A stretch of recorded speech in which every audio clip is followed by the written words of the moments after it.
I'm on the road like bad gas. Gas by the assets, I pass off your fact checks. I pay no mind, I'm way too busy getting cash checks. That's just a facet and you can't make the fame last. I need a whistle to official to be in your gameplay.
No shot, cause I'm always in range.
What's going on, Fortnite fam? Welcome back to the FNCS. That is right. It is time. Major number 3.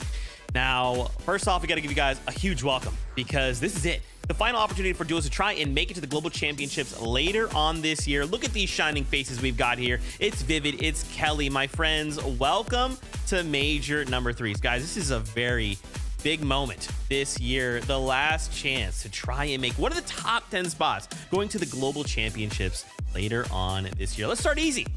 How you guys doing?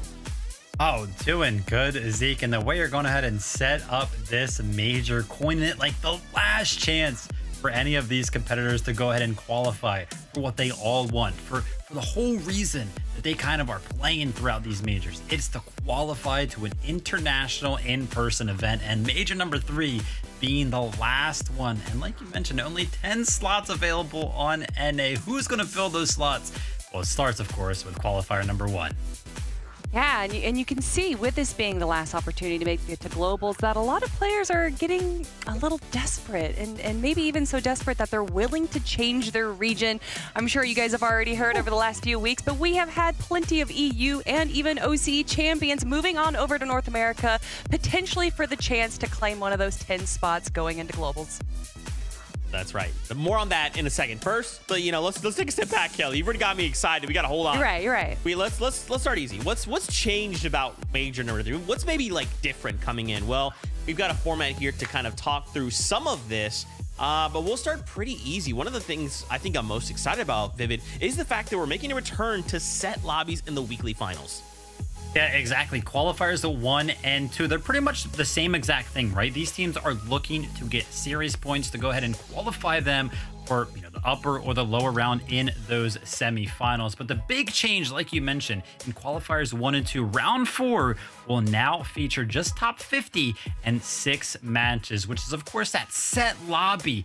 And Kelly, this is exciting, right? Because we were kind of missing set lobbies throughout the season, right? Who's going to be performing the best throughout the season? And the best way to kind of dictate that is of course in this type of format. So I'm excited to see what our teams have to show us today. Yeah, we've already seen some pretty big changes from Major 3 to Major 2, where in Major 2 for round 4, we got to see 250 best duos, all the big names competing. Now, with it just being the top 50, we already have some big names that we're not going to be watching today. Like, of course, Peterbot and Poyo, our reigning champs, didn't make it through. However, if that's one of your favorite teams, or maybe some of your other favorite teams didn't make it into the top 50, do not worry. Just by making it into the top 250, they're earning some series points. So even in round 3, if your team got around 130th place, it's probably confident that they're going to be making it into the semifinals. All right, okay, so it's fine. And this is just week 1. All right, we also have next week. Everything's fine. No one panic. It's fine. The show is just started. Key reminder there. You did see that right. There is a 3-week break between. So make sure you guys mark your calendars for when we are back with more action. But for now, let's keep the show going. Brand new season is upon us. Maybe you haven't had a chance to check out Fortnite this season. Maybe you're tuning in for the first time. What's up? It's great to have you here. Let's take a look at some of the changes we've seen on the map. Vivid, I don't think there's actually that much that's changed on the map. You think so? Yeah, let's bring up the new stuff. Nope, looks the same to me, Vivid. What about an entire new biome on the southern side of the map? That's, of course, bringing in 3 new mythic POIs and then renaming those steps over there, of course. But let's talk about what the desert actually has to offer for our competitors. Oh, well, of course, you got to talk about the slurp cacti then. 87 of these cacti will be found on the south side of the map, and they regenerate. So if you can't find any, maybe you just need to wait a little bit. They're going to be able to heal you 30 shield or 30 health. And my favorite thing about the new south side is that you'll find these cacti kind of bunched up together, getting yourself full shields right from the start. But of course, we got to talk about mobility, Vivid. I mean, these hoops that you can go ahead and launch yourself through, they are so good at rotating. And of course, those mythic POIs, we got the Nitro Dome, Brutal, Beachhead, and Red Line Rig. The most notable thing about these mythic POIs is, of course, those NPC bosses that can spawn there. They drop those medallions. And Kelly, the 3 medallions we have this season, they're definitely different from last season. Oh yeah, you have the infinite nitro splash, you have the regenerative shields, but most importantly, I think a lot of people were looking toward the unlimited ammo that we saw. However, that might be a little less important now that the boom bolt has been vaulted. Yeah. Yeah, 3 new medallions, which means we're going to see 3 different types of playstyles on top of a brand new section of the map.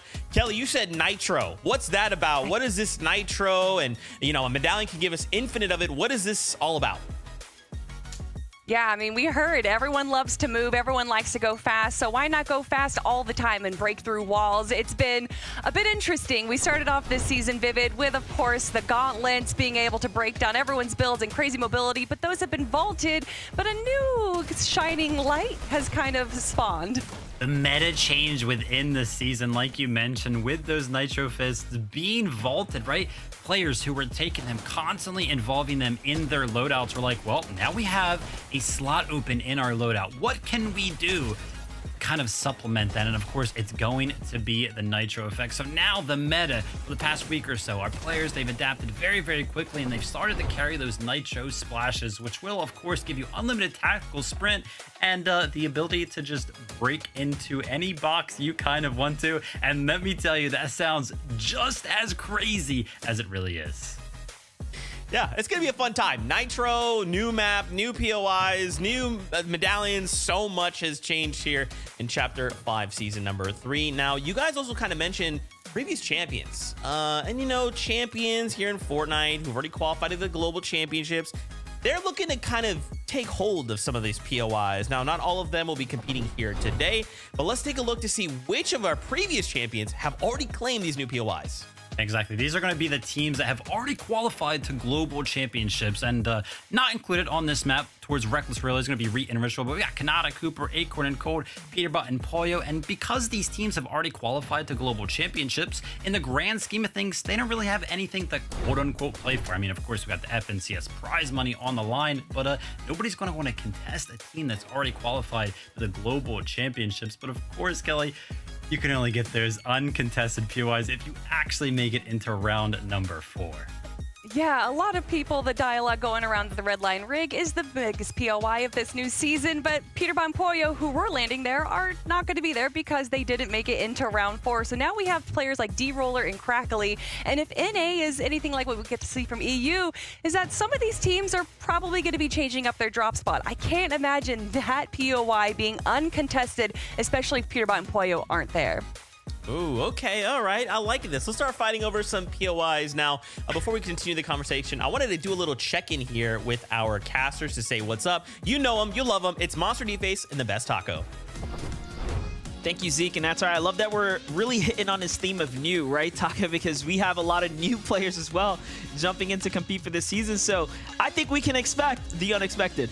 Yeah, it's actually absurd when you really boil it all down, just how many shakeups occurred throughout the course of NA because of the ripple effect that was created by the invasion of the EU players. But it's a brand new competitive meta, MDF. Just about anything goes, especially whenever Nitro is involved. Yeah, the Nitro splashes are going to make for some very interesting moments and possibly even more fun clips, of course, to capture here throughout the duration of the broadcast and the event today. So I'm looking forward to seeing what NA has in store for us, Zeke. In particular, like we said, there is a lot of new stuff that, of course, we're going to be keeping our eye on. Thank you guys so much. And one of those new things that Kelly kind of teased at the start of the show there was the fact that we've got teams from other regions coming over to NA, trying to compete here on our familiar territory. If you watched EU, you got a hint of it already. You know what's happening, but many teams from EU have decided we're going to look to compete. We're looking to try and claim one of those 10 spots to globals through NA. Guys, we're not letting that happen. Well, I don't know if they're going to be able to be stopped. I mean, let's be honest. Some of the teams that have formed with this kind of merging or this kind of move over from EU to NA is pretty crazy. I mean, look at the caliber of names that we're seeing, right? We're used to seeing some of these EU names, other region teams towards the top of the leaderboard on their respective region, and they've come over to NA, Kelly. I mean, we've got some crazy duos formed. We do, and of course, if we're going to look to the competitive side of Fortnite, we have to look to two of the best players in their respective regions, is Vino and Clix. And if you looked at their Cash Cup performances, it was pretty good. We got to see a 22nd place and a 20th place coming out of that duo, but For me, it was the improvement between the Cash Cups and the qualifiers. I actually got to watch a lot of their games for the Cash Cups, and there just seemed to be a little bit of a disconnect going on with their synergy and their communication. But going into the qualifiers, those vibes just did a 180. I'm really impressed with what they were able to do. But Vivid, we have to talk about round 3 because there was a very polarizing performance from them. Yeah, I mean, after their first 6 games played, I mean, everybody was like, yeah, this duo is not qualifying to round 4. I mean, this is crazy. This is one of the strongest duos that have kind of formed this season. And then Clix and Venom were like, you know what, let's go ahead and play the rest of the games off stream. And for some reason, the switch was flipped. Second, 7th place. They clutched up the qual and, of course, are competing here today. Crazy stuff for them. Shout out to them for that comeback. Man, and an NA and an EU team put together. We've got another one to talk about. Let me see. This says Iamzo and right. No, it doesn't say Rise. It says Iamzo and Tayson. What is going on, Vivid? I don't know. That's the crazy thing about some of these names, right? It's going to feel so unnatural to say because we saw Iamzo and Rise. They were dominating throughout Chapter 4. I mean, they were so consistent. FNC has placed very, very well as a duo throughout global championships, but just not satisfied with their performance throughout this chapter so far. And with one of the best players in the world, Tayson, coming over, I mean, Iamzo would be a little bit of a fool to not take the opportunity to team up. And Kelly, they look like one of the strongest duos that have kind of formed this season. Oh yeah, first place out of the most recent Cash Cup. They got second place out of round 3. They are just so in sync, which seems almost impossible, seeing that they've only been playing together for a few weeks. But I mean, it's Iamzo who some people would argue should have won Major 1, and then Tayson, one of the best players in the world, joining up together. It is going to be absolutely volatile watching these two play. They are just on the aggressive every single game that I've watched them, and I can't wait to see what is going to be happening. And I know a lot of people will say, oh, well, Tayson's going to carry Iamzo, but you need to put some respect on Iamzo's name. He is an absolutely incredible player, and the two of them together are honestly going to be monstrous. Yeah, I mean, I think what's interesting too is with this list of player names, as we kind of bring them up, just as a refresher, just so you can see them on paper, I think what's interesting is there's going to be kind of a learning curve, right? You've got EU that's kind of used to a certain play style, and then you've got NA that's used to a play style. So not only do these players have to come over and they go, okay, well, I'm used to this, and then you guys do this here, but now I've got a teammate that's also an NA player that's going to be doing what they're already used to. So how do we try and connect and bridge this gap?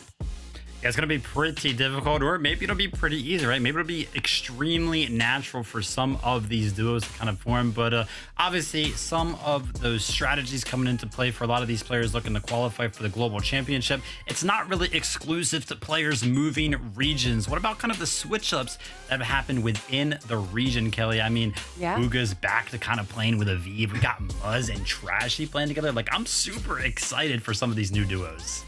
Yeah, I love that you bring up Bugha and Aviv because I think a lot of us had big question marks over our head when we saw that they broke up after Major 1 because they got third place. Absolutely incredible. And then in second place, they split up. I think actually Aviv played with 2 different players over Major 2. I think he played with Miro and then Chubbs. And he had a pretty decent performance in the grand finals with Chubbs, but I love to see Bugha back with Aviv here. I think we can see a great performance coming out of them. Obviously, we're going to see that because in round 3, they got first place. They had 3 30 bombs in round 3, which is pretty incredible as well. So seeing if we can bring some of that energy into round 4 out of that duo.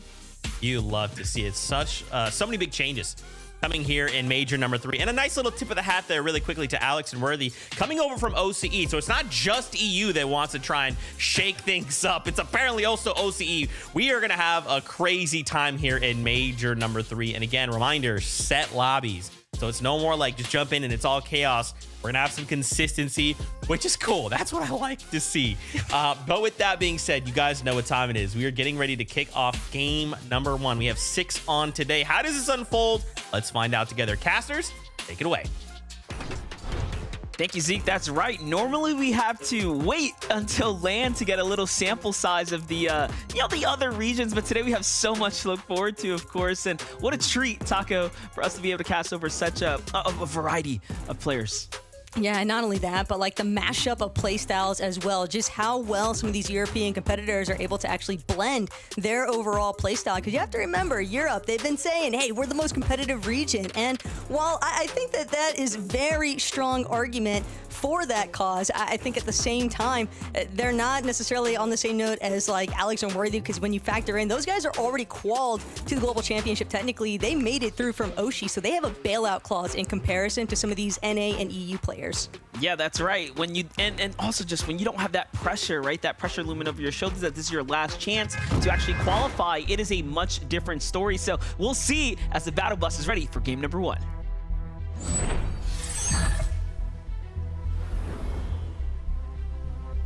All right, here we have it. The qualifier begins now. The NA FNCS is upon us, and I'm just so excited to watch these different regions jump on into the NA server, into this player base, and give us a combination of competitive Fortnite here. Again, a sample that we would only really be treated to an in-person event, an in-person gathering, but not this weekend, Taco. No, not this weekend. In fact, I think one of our highlight teams are hybrid duos, Clix and Veno. They're looking to start things off pretty hot here. They are contested as well. Roxanne and Daxton could be looking to be the thorn in their side, and have to remember, Sandy Steps is just such an ideal location because for what it's worth, Clix and Veno, they tend to try loot this one out as quickly as possible. They like to make a play, though, for the forecast tower that spawns just a little bit north of where Sandy Steps is actually located. I love this because you pair up, you know, the forecast tower with someone like Veno, right, who's going to make some of the strongest and best decisions when it comes down to placement. We should see, honestly, amazing results out of this duo. Let's see if they can, of course, perform. On the other side, though, the brand new drop spot, the red line rig, is fully contested right now. It does look like about 3 teams are landing in this vicinity here. Crackly and DeRoller being one of the more prominent duos here to touch down first, opting to go to the backside of the red line rig. There are some advantages, of course, of being positioned here, but there's a team on the outskirts as well, so not completely safe even in the center, in the heart of the red line rig. But Daxton and Roxanne, I mean, this is a team that was initially marked for Sandy Steps, so to see them make this adjustment on the fly here to try and join this contest mayhem at red line rig, when there is 4, potentially even 5 teams, you look at that team that's just a little bit south as well of the red line rig, there is not that much loot or resources in general, MDF, in this wasteland area of the desert from these new POIs. We have seen this before. We've seen teams, you know, play the wild card in game 1 or game 2, try to mix things up and then go back to their old trusty. So a team like, you know, Clix and Veno cannot let their guard down, not by any means right now, but let's focus in on what Crackley's up to right here.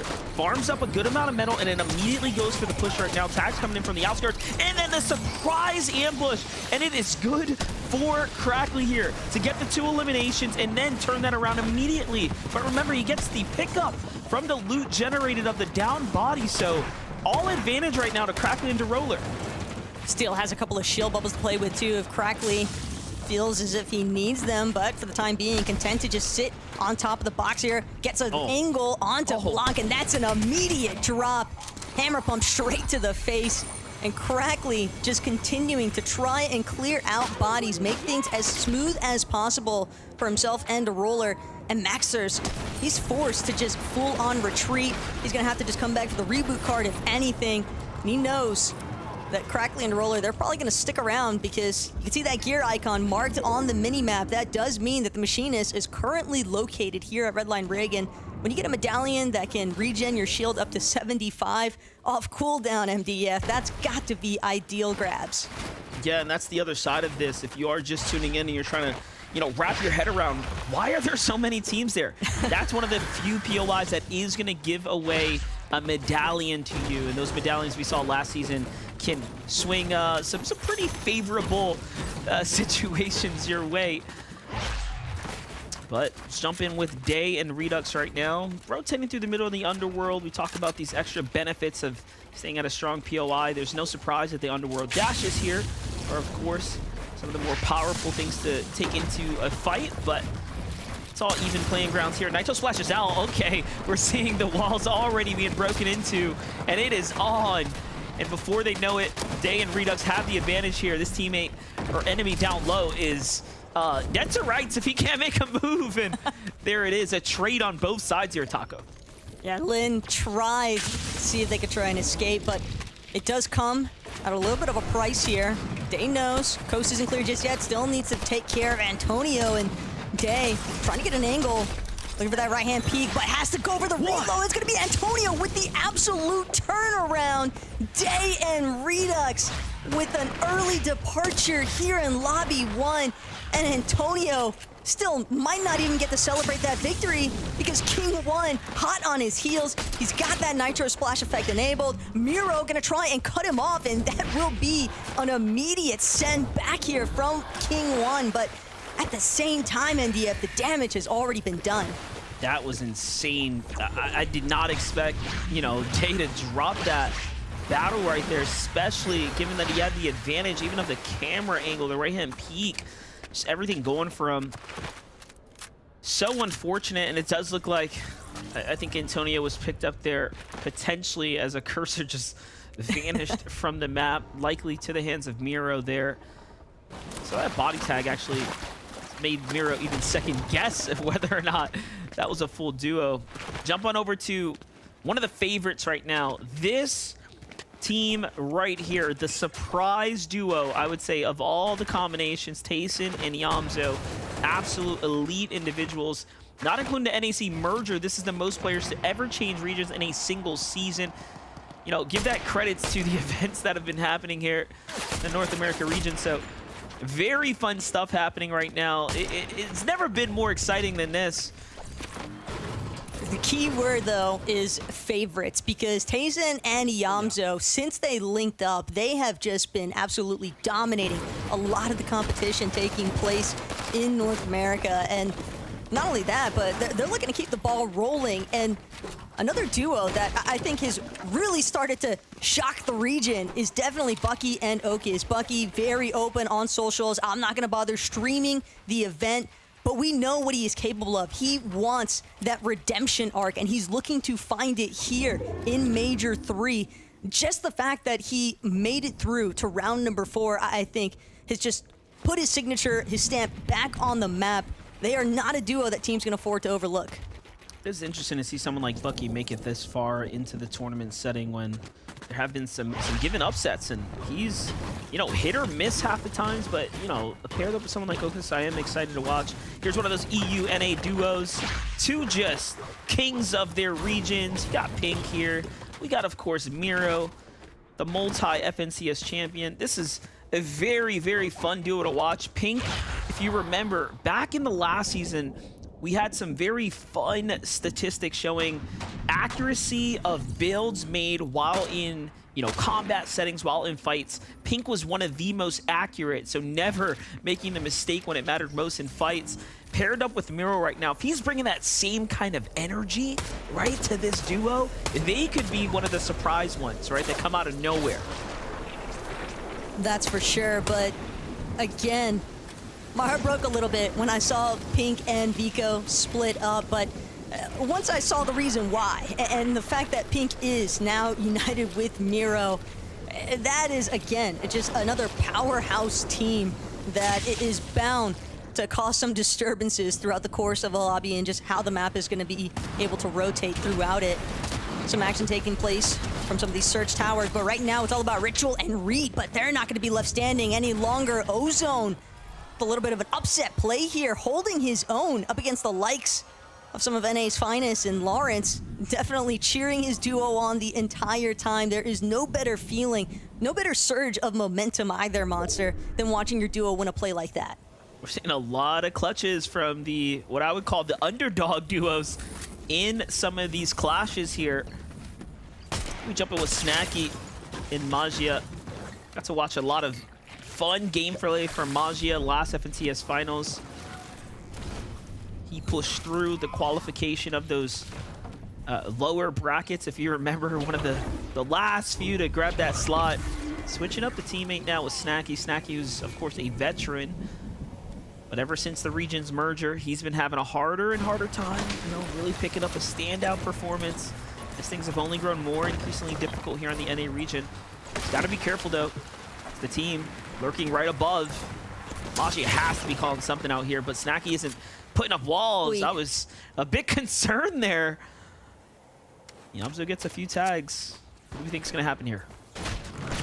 This could be a potential key in, but Yamzo and Tayson, a team that definitely just likes to collect their surge, clearly have some white heal resources. Yamzo going to toss that med kit forward.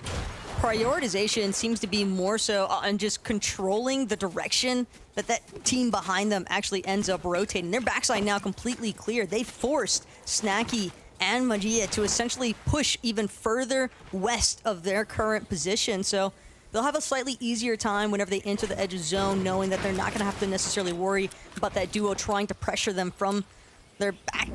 But Cold and Acorn, they've got a really nice spot currently fixated here just outside of Restored Reels, and with that thermal scope on the Hunter's DMR, Cold trying to get some connections. At the very least, he's forcing a little bit of a burn of mats on the players that he's shooting at. These are some hugely missed opportunities right now, and I say that because Cold and Acorn have positioned himself somewhat center, right, away from what would be the congested zone, the edges. So these missed tags could come back to bite them or haunt them later in the game. We'll see. And we're going to watch a lot of Storm fights in this current state of the season. You have the Cactus, of course. Those regenerate on a very specific timer. So we're going to find a lot of teams really comfortable with taking these battles where you otherwise wouldn't inside the Storm. You know, heals aside, but look at this. We jumped away for a moment. The rotate. Ooh, Blaha gets caught there by Tayson and Yamzo. That is a tough break and a little bit heartbreaking as well for Blaha Mixon. But again, it is only lobby 1 of 6, and it is kind of cool to see Blaha Mixon actually with their reunion tour here in Chapter 5 Season 3, given that the last time we saw them play a finals for FNCS was Chapter 4 Season 3, and they've competed in a handful of FNCS finals as a duo, so looks like they're just trying to re-establish some of that original chemistry they once had. Granted, it's going to be a little bit more difficult with Mixon operating as a solo, but it definitely is still just early enough, MDF. He does have a possible opportunity to play for that reboot ban. See it happen. Meanwhile, Vino and Clicks playing deep in the Storm right now, stoking the fire, try and get as much HP as possible here for the rotate. They're going to be exposed off that launch pad, so hopefully there isn't anyone lurking too far behind. Meanwhile, Paca's got this high ground tower pretty much positioned out. He's going to be leveled up. It does seem like with the Rift Island that's going to be popping in here any moment now. Yikes. Someone chop this down? What just happened? Well, the spawn in of Rift Island, Vorteca immediately going to take that Ascender. Paco will opt to just build up ample amounts of trees for him to refarm those mats. It's really all about playing for the capture point at this current location. I mean, it's in a pretty optimal spot as well, given that their drop is at the Lavish Lair. They didn't really have to move too far away from their starting location, but at the same time, that could be detrimental for their search strategy overall. So maybe playing for the Rift Island, they're kind of just hoping another team will just look to try and contest them so they can get some damage if they still need it. Big rotate coming out right here. Moving into Alex. They already have 2 eliminations as well, so getting active here. Ooh, using the tunnels to hit the big rift here alongside the boost. It's going to put them in a good spot. Trying to find themselves away from the edges here.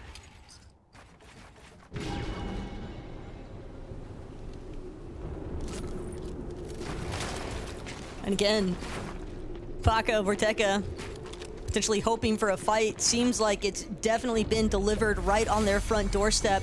Vanillas and Convic trying to bide their time. A little bit of full of juice going to be necessary as now Vanilla's making the drop.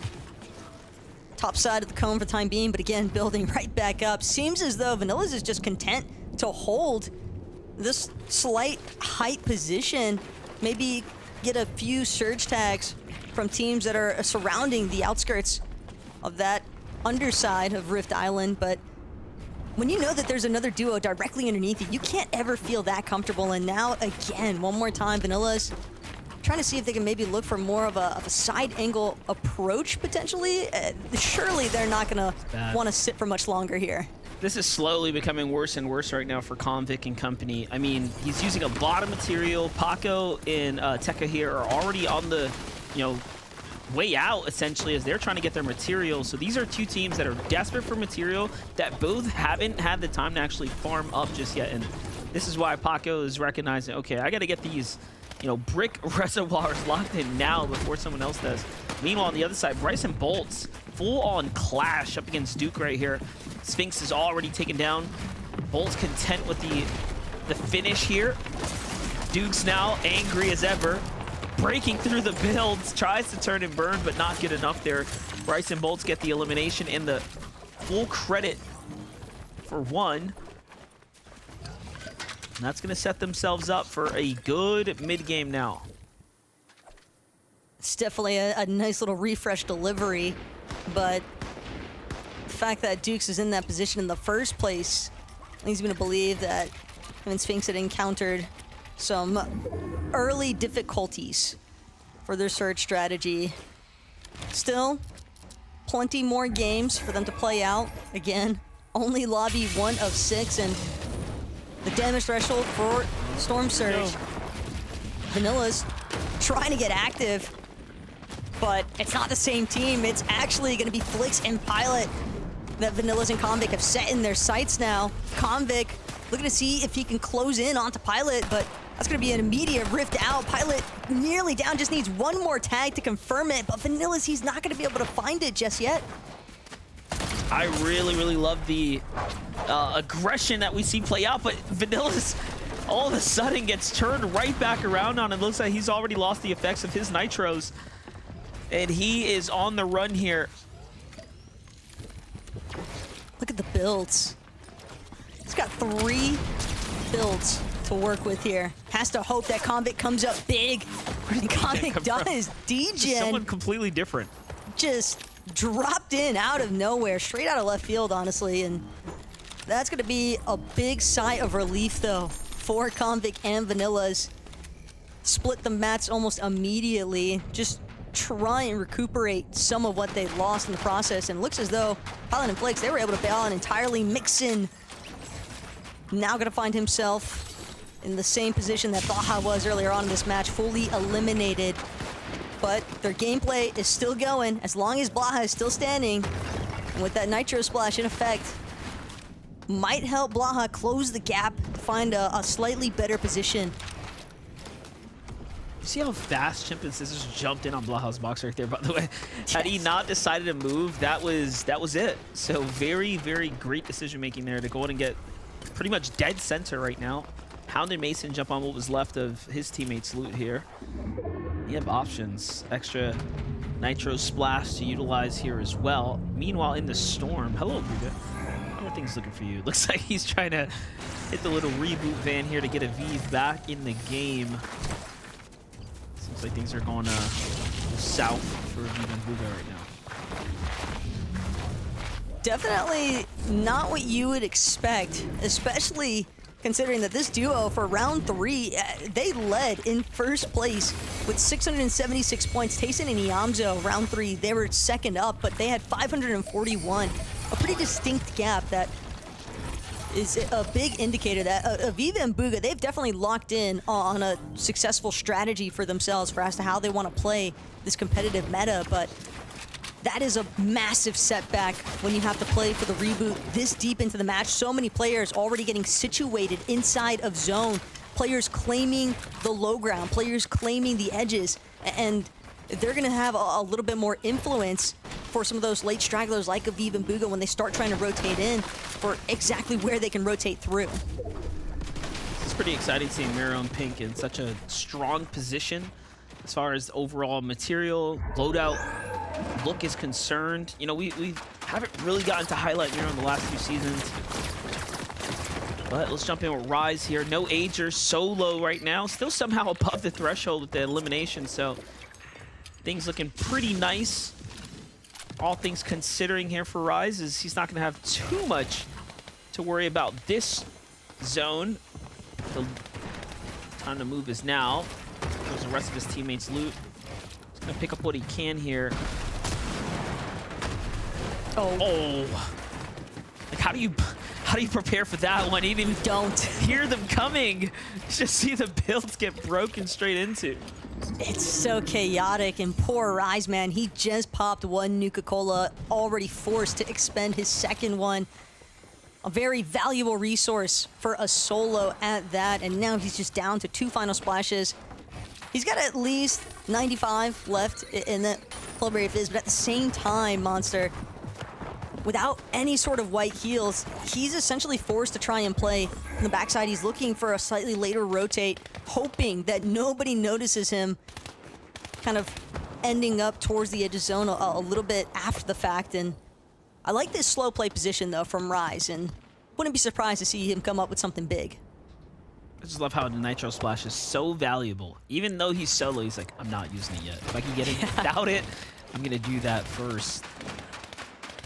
Seeing how there's still hope in the game here. Meanwhile, Acorn and Cold, long awaited in the storm. Nice and safe here. The first to put pressure on those on the outskirts here. Wow, holding strong though. Continuing to make very good decisions. Finding himself zone to zone now, inching his way towards the first set of placements. Meanwhile, Shadow comes blasting his way into Hound's box there. A little bit of damage as he starts to float across.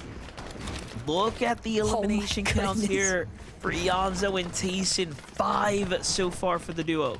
900 above as well for that Storm Surge threshold. They are sitting pretty, especially with this kind of loadout. Iamzo taking a look up, peeping where height is actually located, and now probably only a matter of time before Iamzo and Tayson look to either make a play for it themselves or just claim it outright. They've got Pink and Miro in their sights. They're gonna opt to rotate through the low ground for the time being. With so many Nitro Splashes at their disposal, they're gonna be able to pick their moment at the perfect time, hopefully. Have to wait and see how that plays out for them, but Ozone Lawrence, we saw Ozone with a massive clutch earlier on up against the likes of Reet and Ritual, and it seemingly paid off, seeing them this deep into the endgame. But Pink and Miro, they have quite the high ground build established. I want to know whose idea was this. This Stinking. is a crazy ramp out. Set up. Solidified right now. Aviv, super hurt. Just misses the opportunity to pick up the elimination right there. A lot of damage players right here. That's a massive tag as well. So surge concerns, none for Pink and Miro right now, but finding eliminations and getting refreshes are going to be a big one on the minds right here. Meanwhile, the low ground, Tayson and Iamzo. Like virtually unlimited Nitro Splashes right now for these zones right now. There's only 3 zones left. They could pop these almost indefinitely if they wanted to at this point. Just play out the low ground positioning. Front side of zone, love where Acorn and Cold are. Also putting themselves below the terrain to not be broken into, you know, those indestructible land masses are going to be so crucial to recognize. It's the little things. Almost wondering, well, we just found out Pink no longer with Miro. That's going to be a Nuka-Cola that he'll be forced to use as well. And it's going to actually be Bucky and Okus that have seemingly overtaken height for the time being. Granted, Bucky probably wishing he had a little bit more material count. But at the same time, MDF, this is a strong position. It's all about suppressing that secondary height. Clicks and Veno seeing if they could try to make a push of their own. Bucky, though, that's going to be his last underworld dash that he had readily to use. Iamzo and Tayson as well. See them pushing ever steadily. 1 layer up, 2 layers up. And again, wouldn't be too surprised to see them try and make that same play for the high ground that we just saw Bucky and Okus go for. And they have the maps to do it. They actually have the maps to out marathon, if you will, Bucky and Okus's position right now. Meanwhile, Pink just staying alive. Cold and Acorn from the front side of zone get the advantage of teams rotating towards them. They find Noxie here, and that's going to recap them as well. Very, very rarely do we see a game stretch this late with these amounts of duos and this much material count to work with. So we're going to see that no one is safe right now on high ground by any means, just given the amount of material count here on some of these elite duos that are still in the game right now. And just look at all the Flowberry Fizz that Cold had there. Bucky and Okus, though, they've done a decent job so far. They've been holding their ground here up above the rest of the lobby. But again, with Nitro Splashes in effect, Monster, you have to expect that it is only a matter of time before another team decides to try and barrel through or look to possibly chop them down from height. Crackly and Roller now looking to try and control the low ground, but bam! Snacky not gonna allow that anytime. Now to Roller, he's forced to play out his medkit, and he's just trying to outlast the Storm at this point. Yeah, he's gonna have to walk his way to the edge here to stay alive. He's just stealing away placement points while he can. Meanwhile, Acorn and Cold get broken apart here. Acorn by himself now, the prime positioning, unfortunately not going his way this time around. Finds a moment to jump onto Magia, grabs the wall, finishes him, has to defend up against Snacky, gets the finish. Those are the desperate points that he was looking for here.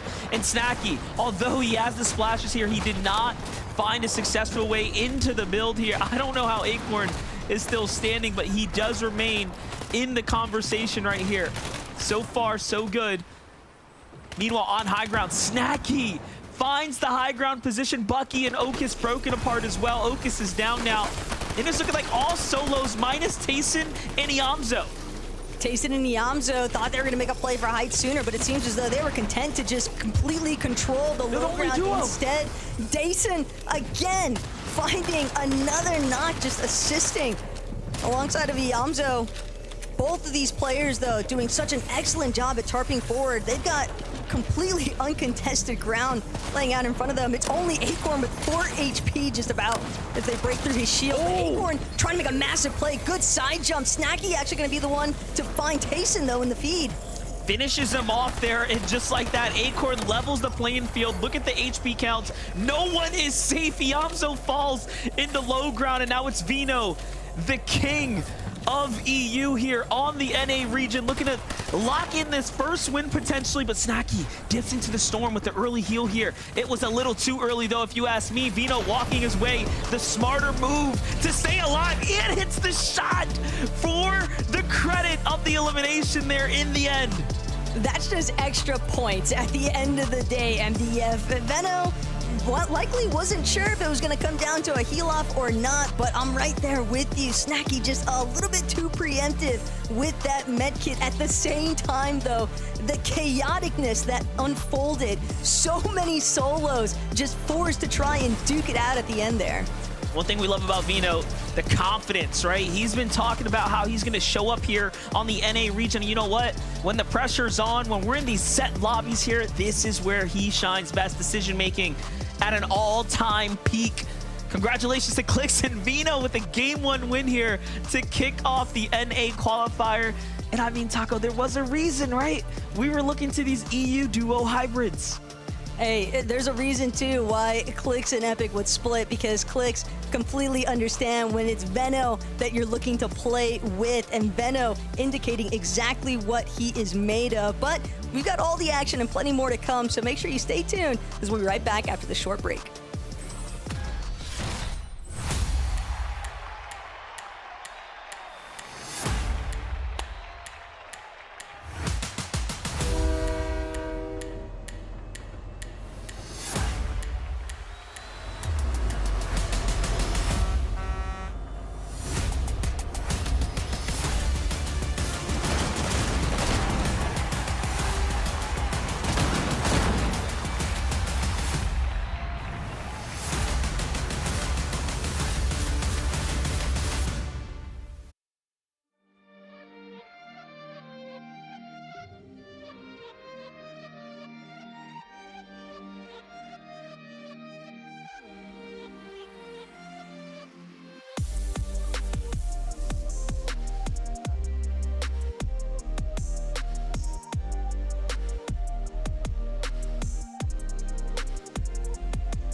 What's going on, Fortnite fam? Welcome back to the FNCS. We just wrapped up game number 1. And hey, did you catch what we saw in that last? It was chaos. Chaos here in just game number 1 of the FNCS. First off, massive shout outs.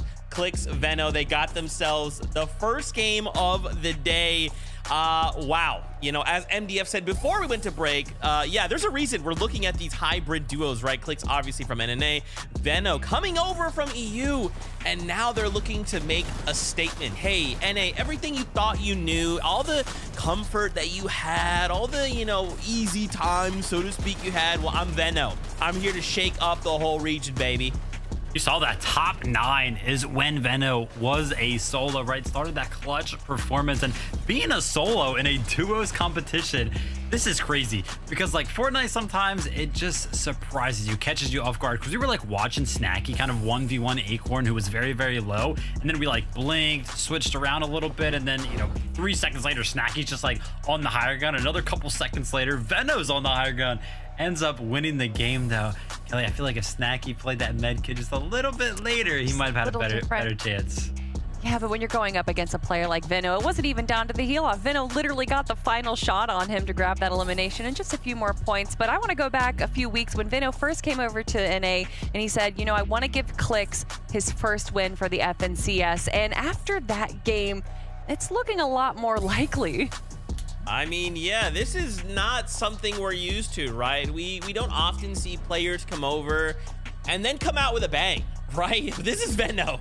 If you've never watched EU for some reason, which I urge you to do so, Veno is definitely one of the best players in EU and is now coming to play here.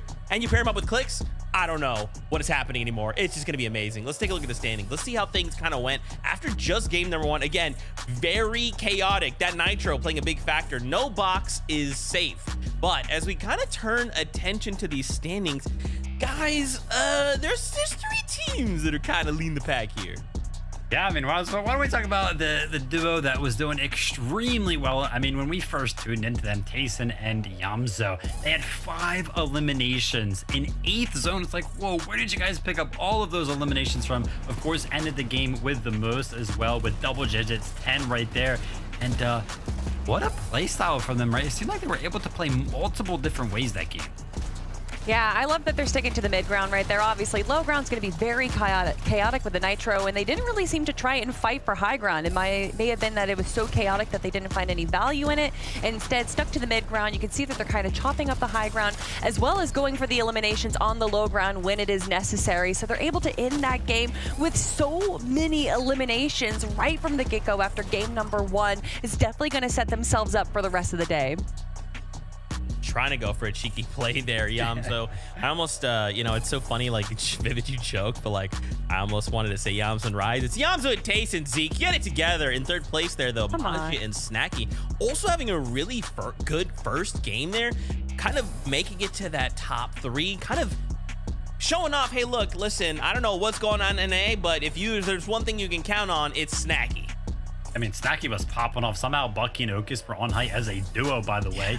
And tuning into Snacky towards the later parts of the game, it seemed like he was solo clutching as well. And then, like I mentioned before, we kind of blinked and Snacky somehow took height from Bucky and Okus as a solo. Crazy stuff.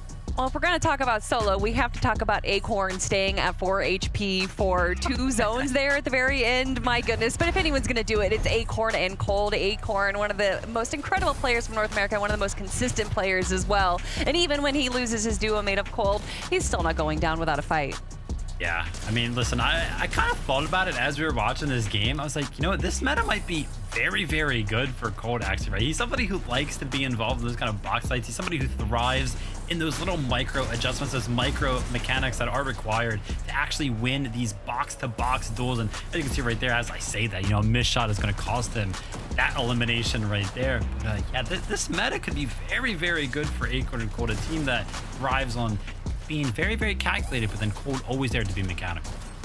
Yeah, and I mean, with it being Brutal Beachhead that they're landing at, obviously they're going to get the Mythic Combat Shotgun, but also that Nitro, the Infinite Nitro Medallion, definitely going to help them at the end game here. Allows for one of their slots to kind of open up for more heals, and we do know the potential of it coming down to a heal off, so just all around great performance, but that's what we can expect from our Major 1 winners.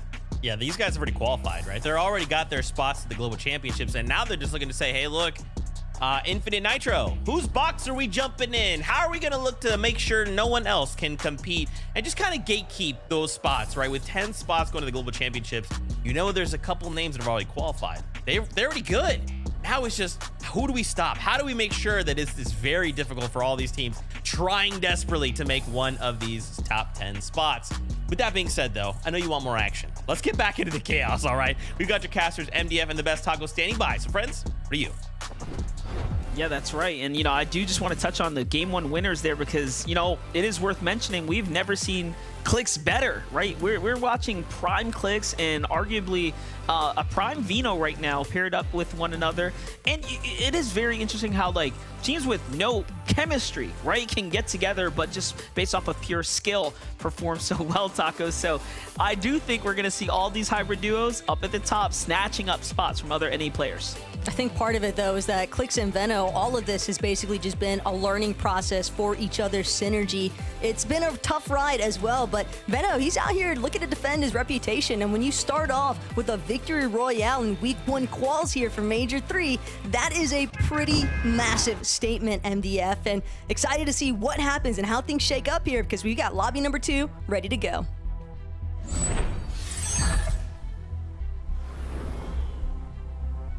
Game 2 is here, and that is exactly how you want to get it done. Lock in a big win, put yourself up at the top of the standings, and then keep pumping your way through the weekend here. Well, we'll see what's going to happen here as the battle bus starts to deploy the players off the bus here. This time's going to be a lot different. Game 1, worth noting, was a pretty northern bus zone, so all those teams that were contesting these, like the Red Line Ridge down south, right, it really does become a level of finesse when it comes down to landing, and we already know there's a several amount of teams being contested. This zone, though, or this battle bus in particular, is going to allow these teams to have a little bit more of a shotgun run and go drop spot. Let's see how it's going to work out. Cease tries to find some protection, and it works out to at least keep him alive a little longer, allowing Jack to get the better hand here. And this is different from the last game. So Cease and Jack, 1-1 now up against the power duo. But what a clutch there from Jack. I mean, we all saw it. Cease, he had nothing off of that initial drop, but Jack immediately picks up the leftover pieces, closes out the fights. You have to respect the emotes. They're letting Alex and Worthy know this is not going to be a free POI here at Restored Reels. If players could talk to one another anywhere but here. Take a look at the highlight at the Red Line Rig. This is looking like a little bit of deja vu for Crackly and Roller. They jump in, they get a couple eliminations. And once again, they're going to be the last team sitting on the throne so far. Still potentially another team to clear out, though. But the action just continues to ensue everywhere else. Isho, Seprovac, Pleasant Piazza is all theirs for the time being, and now it's all going to be emphasis on just securing their loop path and deciding where to next. Have a feeling they could find themselves looking to make a rotate potentially for a forecast tower, but again, the world's kind of their oyster at this point, given that when you start off with those early eliminations, MDF, it's just a nice amount of surge that you're confirming super early on. Yeah, and on the other token there, or the other side of the token, you have people like Muzz getting to sit out for an entire game back-to-back. Just really tough spot to be in either way. Bacon, though, solo right now, on the run. Duo chasing in, and map awareness coming into full effect here as he knew exactly where he wanted to go hide. Right underneath this bridge here. It's Roxanne and Dax. We already saw them putting up numbers in the previous game there. No strangers to early battles or late game fights. Granted, they're trying to be on the winning end of an early fight this time around, considering how lobby number 1 actually panned out for them, where they tried to contest the Roller and Crackly initially at Red Line Rig. Seems as though they've reverted back to their initial starting point at Sandy Steps, but they are certainly looking like they're intentionally avoiding that early contest with Clix and Veno. Possibly scouted out Bacon, and we're hoping for just an easy cleanup since Bacon is a solo. Yeah, they're 100% looking for bacon. They're probably thinking, where did this guy go? Rising Agers right now. A little early to be fully boxed up. What is happening here? A lot of teams in the vicinity. Meanwhile, Bolts and Bryce taking that quite literally. They're like, we're not going to allow anyone to just be chilling right now. It's time to fight. Early surge battles, and of course looking to position themselves up. Ritual on the run right here. Nitro splashes coming in to the benefits of Bolts and Bryce right now. Worst spot to be in. Both of these teams are just zooming right now. Bolts and Bryce still giving a little bit of respect here. Massive tag, though, out of that gatekeeper. But it's not a hammer pump, so Bolts, he's still going to have to confirm at least one more if he wants to take out Ritual. Bryce tags from behind, but again, it's going to come down to Bolts to try and close that distance. They haven't had a chance yet to recuperate their shield, so a little bit of a risky play here, but it could have some massive payoff for Bolts in the long term. And sure enough, Ritual, he is down to his final bits and pieces. Definitely left in tatters, and if he's not careful, he might run smack dab into another team directly at Grand Glacier, and that alone, Bolts knows this has gone too far. He'll just cut his losses. Would have liked to pick up that elimination onto Ritual. Instead, he knows if he pushes any further there, he'll wind up getting eliminated himself. And at this point, Bolts and Bryce, they've already done the damage. It's the forecast tower that they were after here at Dumpenhausen. Yeah, Ozone just essentially gets delivered. Ritual with a free elimination right there at the top of that mountain. It's going to be Raps. Meanwhile, Blaha mixing. Saw last game, Blaha left by himself there, unfortunately. Come that mid-game rotate, coming laid out the Storm. We're caught on the edge of the zone. Let's see if they make adjustments to their playstyle. Hugo and Aviv back as stylish as ever. Very reminiscent of Major 1 when we saw their appearance. Okay, sitting on top of Pilot here. Yeah, it's an early rotate from Buga and Aviv. Coming out of Classy Courts, they're definitely looking to see if they can potentially pick up an elimination or two onto Pilot and Flix. But from what we saw out of Flix in the last lobby over at Rift Island, he's definitely got some very strong aim. But Pilot could be in a world of trouble here. Buga has been tagged just a little bit, and it does seem as though there is a potential third party looking to fire some shots over towards Piney Lane. It's bound to attract some attention with the amount of pistol damage that Buga is trying to apply to these builds, but Pilot and Flix, they know better. They're just playing side by side. They're essentially telling Buga and Aviv, this fight's only going to continue if you make sure that you come to us. And at this point, a decent amount of materials having been expended as well by Pilot and Flix, so they just don't seem all that interested in this engagement, though. Do love how we get to highlight, though, Aviv's prowess here as he led all player eliminations, 99 elims in round number 3, just really highlighting the fact that Aviv does and has had his incredible moments throughout this season so far. Sitting amongst this best of the best players. Essentially round right now. This here, though, we have to jump in with Cold and Acorn.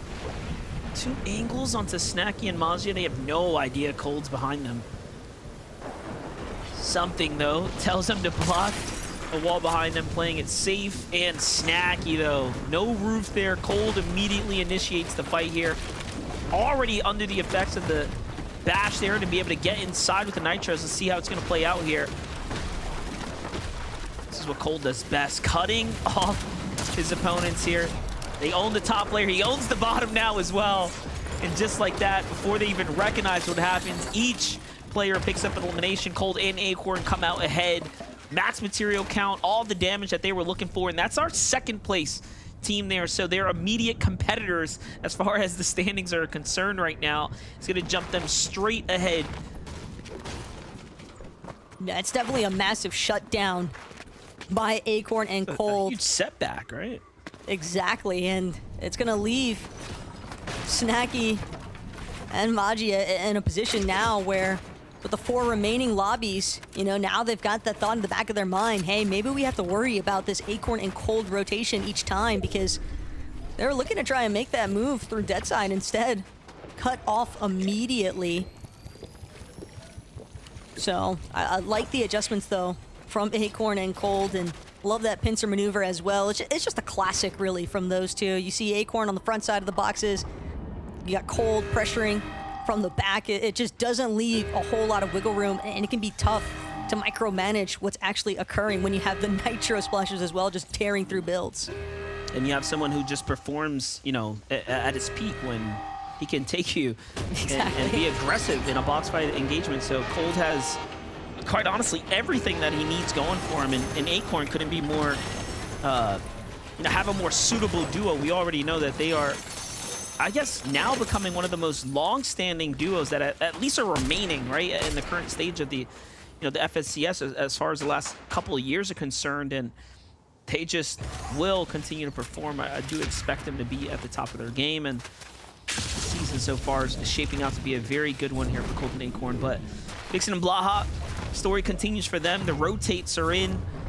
We gotta love the Nitro Splash, allowing teams and players to utilize this unlimited sprinting. That alone is such a powerful, powerful addition to have onto your player. Vino as well. Looks like Click's utilizing to get their rotate going. You can see what Veno has in his sights as well. Seems as though they had positioned a little bit earlier on for that forecast tower, but big trouble here for Tayson as Yamzo gonna get picked off. That weapons bunker might have just been their demise. We saw Yamzo run in there, and it only took moments, seconds for Disaster to strike here. Edgy just not letting up the pressure anytime soon. Wow. But Tayson is just better. Massive shutdown here as Tayson continues to hold his own. This is so winnable currently for Tayson. You have to imagine that a little bit of panic starts to break out in this kind of circumstance here for Death. Can we just talk about how deliberate that setup was? And Tayson might just do it again here and find this elimination, utilizing the Nitro Splash to break through the walls now. Secures his elimination. Death is so incredibly hurt right now, but you could just tell he had nothing but bad intentions the moment he walked into that room, positioned themselves up, and immediately turned around for the fight. It's like you walked into the trap, the villain's lair, and you had nothing you could do to defend yourself against it. In fact, we should just watch it back one more time. Walks in and just boxes up, teaches Edgy a lesson for sure. Yeah, I mean, Nitro Splash can definitely empower you, but barreling in blind at times, it can come at a pretty steep price, because that's going to be a tough spot as well for Death to even look for that reboot card. And with that reboot van directly next to where Tayson was at, have to expect that he's going to look to be able to bring Iamzo back into this one. It almost really seems as though Tayson was just annoyed at the fact he's like, what are these two doing? Why are they bothering me and my duo? But yeah, that is not the turnaround that you would want or expect from Edgy's position. It's really cool to see players that have the capability to perform as a solo really, really thrive in the current kind of state of the game here. The Nitro Splashes, the, you know, the Cola, right? You just have all the arsenal that you need to either rotate or fight, right? And whatever's your playstyle can perform. Focus and Bucky here. Gonna take a standoff against Cold and Acorn. They don't quite want this, though. It seems like they were looking to back off, but third party comes in, and all of a sudden now, here comes Acorn and Cold, giving them exactly what they wanted, a piece of a fight. Cold's gonna find his first few tags, and you can see he even pre-popped the Cola here, getting into the battle. He's gonna go for the second now as well. Another tag connected onto Acorn. He'll be able to recuperate his shields, though, as Okus and Bucky, they look to just tag team next to each other one more time. They were a little bit split there, trying to take separate engagements, one applying pressure onto Acorn, the other onto Cold, but they recognized the fact that they needed to reunite. Their best odds whenever a third party gets involved is just to sit tight for a moment. They know Acorn and Cold aren't going to want to just key them when there's another team applying pressure from elsewhere. And Bucky, he's made himself and Okus's strategy very well known. I mean, they're playing for bunkers and Rift Island every single game, and given where Rift Island had spawned in at, can't say I'm surprised to see Bucky and Okus so willing to try and hold down that position.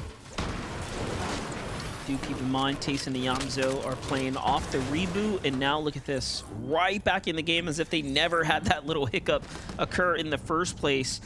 A third elimination as well, assuming that they probably picked one up fighting for the bunker here to get Yamzo's loadout back in order.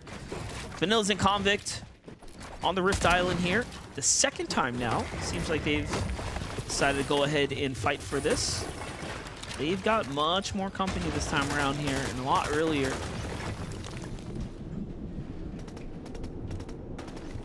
You have to remember, too, a lot of these teams seemingly hurting for materials. Paco, though, what he needs right now is brick more than anything else. And granted, there is plenty of it to be found on Rift Island, but when you are in the vicinity of several other teams, Cold Acorn, things can definitely get pretty treacherous here. And yeah, Cold Acorn, they might have seen Bucky and Okus head up to Rift Island, and they wanted to pick up where they left off. But things aren't going to be as easy as they might have originally seemed when they tried to go for that initial 2v2, because now again, you've introduced the interruption factor, these other teams on Rift Island that could potentially come into play. And keep in mind, after that first lobby, this is our 4th and 5th place teams on the leaderboard. But Cold and Acorn, they seem as though they found a little bit of a direction, a little bit of leverage. They're gonna try to play things through the actual house itself here on Rift Island, and they might be able to sneak up on Vanillas and Convict, but it's Bucky that they're gonna encounter first.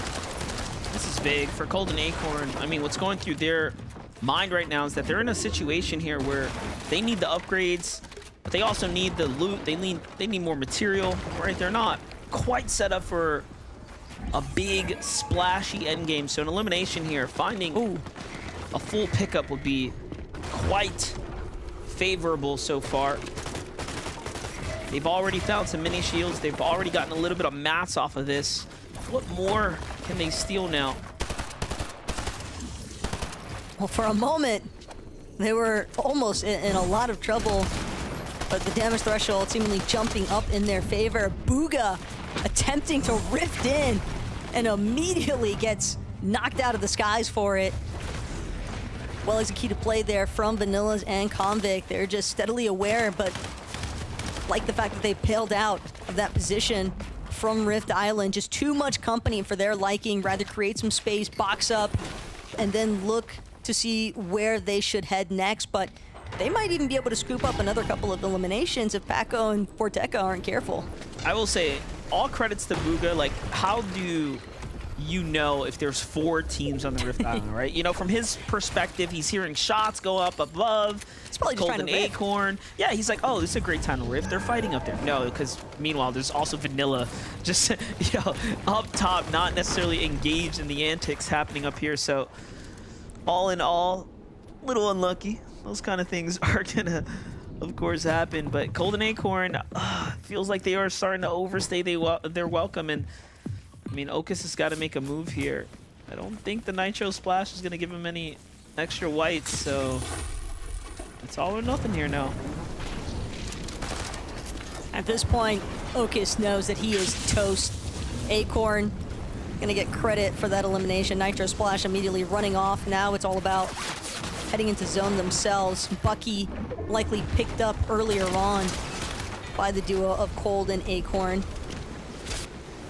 We'll actually get a moment to take a look back at that action, because right now, Cold, we talked about it earlier on, this guy loves to contest other players, especially when it comes to these box fights, and that is a massive bash through the wall and just bashes through Bucky's skull at that point. There is not much left to do when you just immediately receive a shotgun pump to the face. Live standings update puts Clicks and Vino up in second, trailing behind Taste and Yamza right now. Mero and Pink didn't have a donut game last round. They earned a little something here.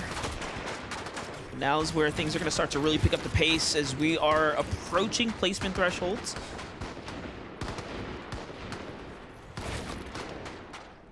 A lot going on in the distance, but no opportunities revealing themselves from Miro and Pink just yet. Much more favorable position. Look at this. Vino and Clix have eyes on the entire low ground and plenty of boxes here to choose from. What matters right now, though, for Veno and Clix is if they can control this current position. They don't want to allow any other teams to box up close by to where they're currently located. So it's very important for Veno. He's just adamant as ever, trying to apply some tags, apply some pressure. Those teams a little bit further out. Yamzo and Tayson, though, continuing their steamroll. 6 eliminations now to count. They have definitely been turning on the Jets here in this one. And it's crazy to think about because, again, they really did take a pretty early hiccup due to Edgy and Death. And yet it seems as if there was never any interruption at all. I am curious as to what is this team's secret to success right now? Is this the second game now, back-to-back, we've seen them leading with eliminations this early by a pretty wide margin. And not only that, we're talking they're coming out of a peaking, duo Cash Cup performance as well. So there is clearly something that this team knows or understands about the current state of the season that others are just not quite getting. Talking about pretty desperate duos and positions are concerned. Aviv and Bugha not looking too hot right now. Aviv is a solo, just a singular in Elim at the moment.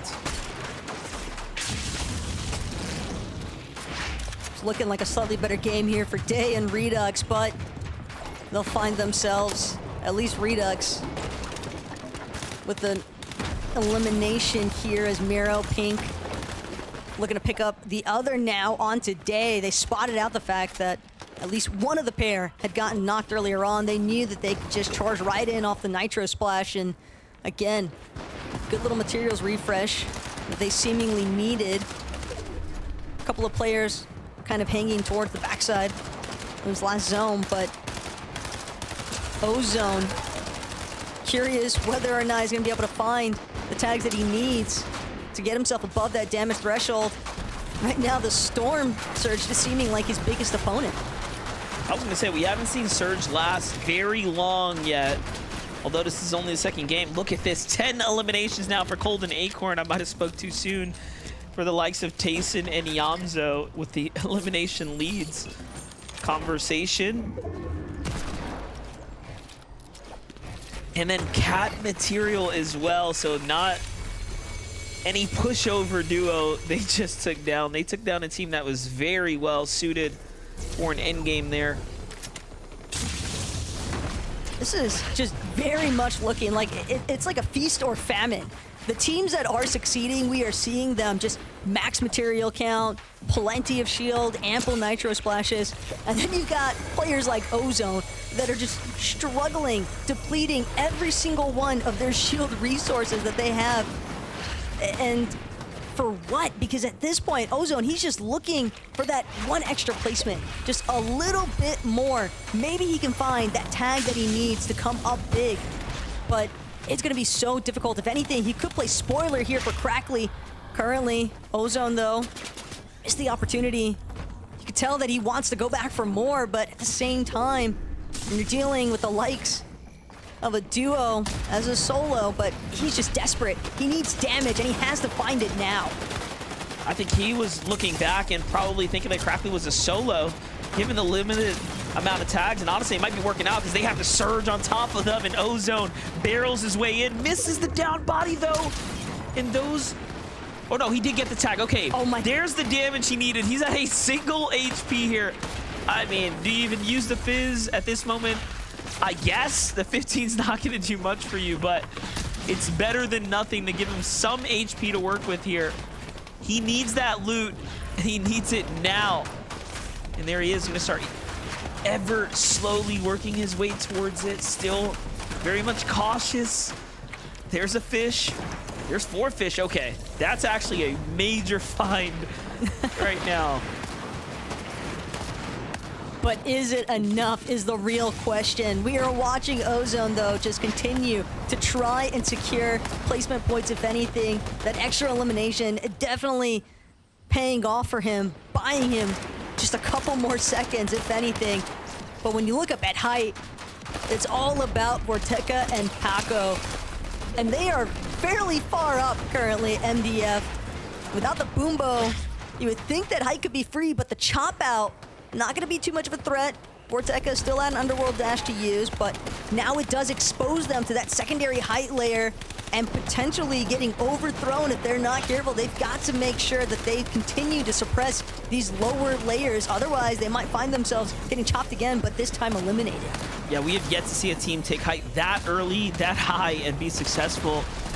For Ozone, he's just fighting a completely different demon down here. He's got no surge, he's solo, barely any shield to work with. Whatever overshield is going to give him the confidence at this point. And this is just a tough spot, but he is clutching up, doing his best. Already we've seen him earn at least 10 points on his own here, which is massive. Clix and Vino still alive there. Tayson alive as well. Here's Clix and Vino's perspective.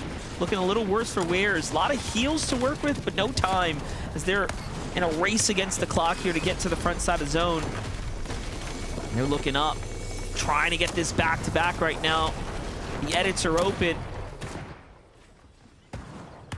Again, Paco and Vorteca relatively high up.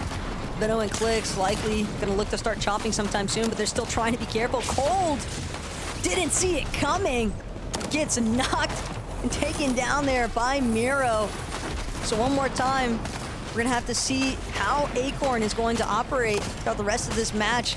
Miro, he's got the option there for the Infinite Nitro Medallion. Not sure if he actually had an opportunity to pick it up or not, but he knows he just got to keep tarping forward, keep things moving. Look at high ground. Because the moment that he slows down, they're going to look to take over. Vino looking to defend height right now. Is this Bryson Bolts trying to go for it? It's going to cost Vino everything and Clix. And in the end, it cost them the material, no eliminations. And Vino has to opt to jump down now as Bolts tries to chop them out, but the damage has already been done to both parties here. Clix and Vino respond accordingly there. And now 40 mats remaining. That's just 4 builds if you do the math here. So very tough position for Clix and Vino, but not impossible to secure the win now, as all they would need is a small refresher here.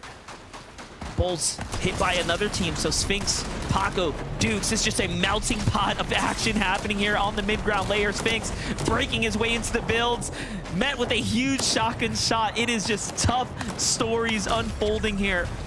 And Miro wants nothing to do. He's like, all right, I'm just going to take the placement points. Let me just heal this one out.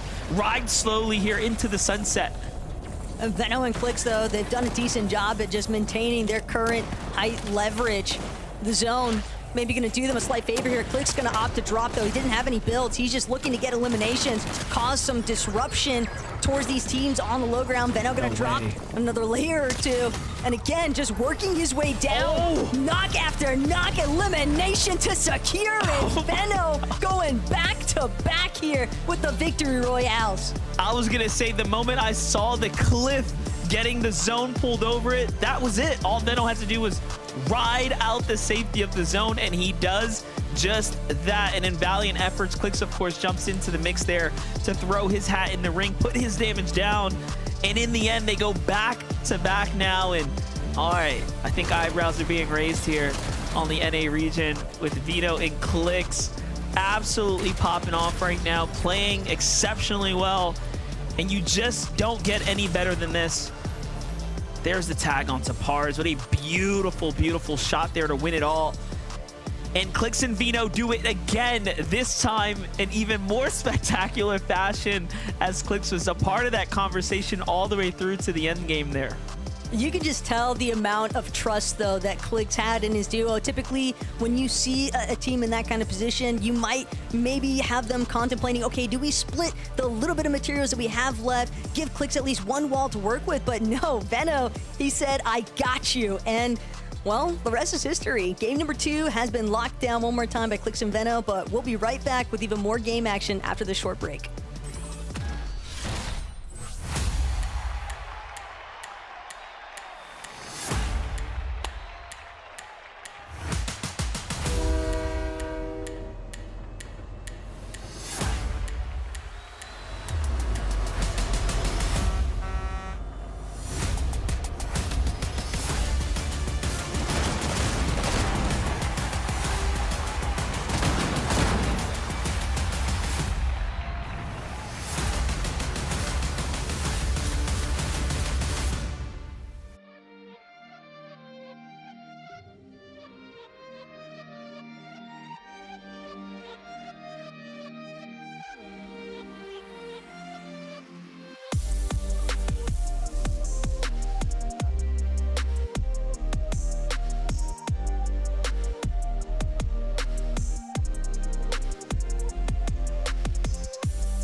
it begins. It begins. Veno clicks the rain.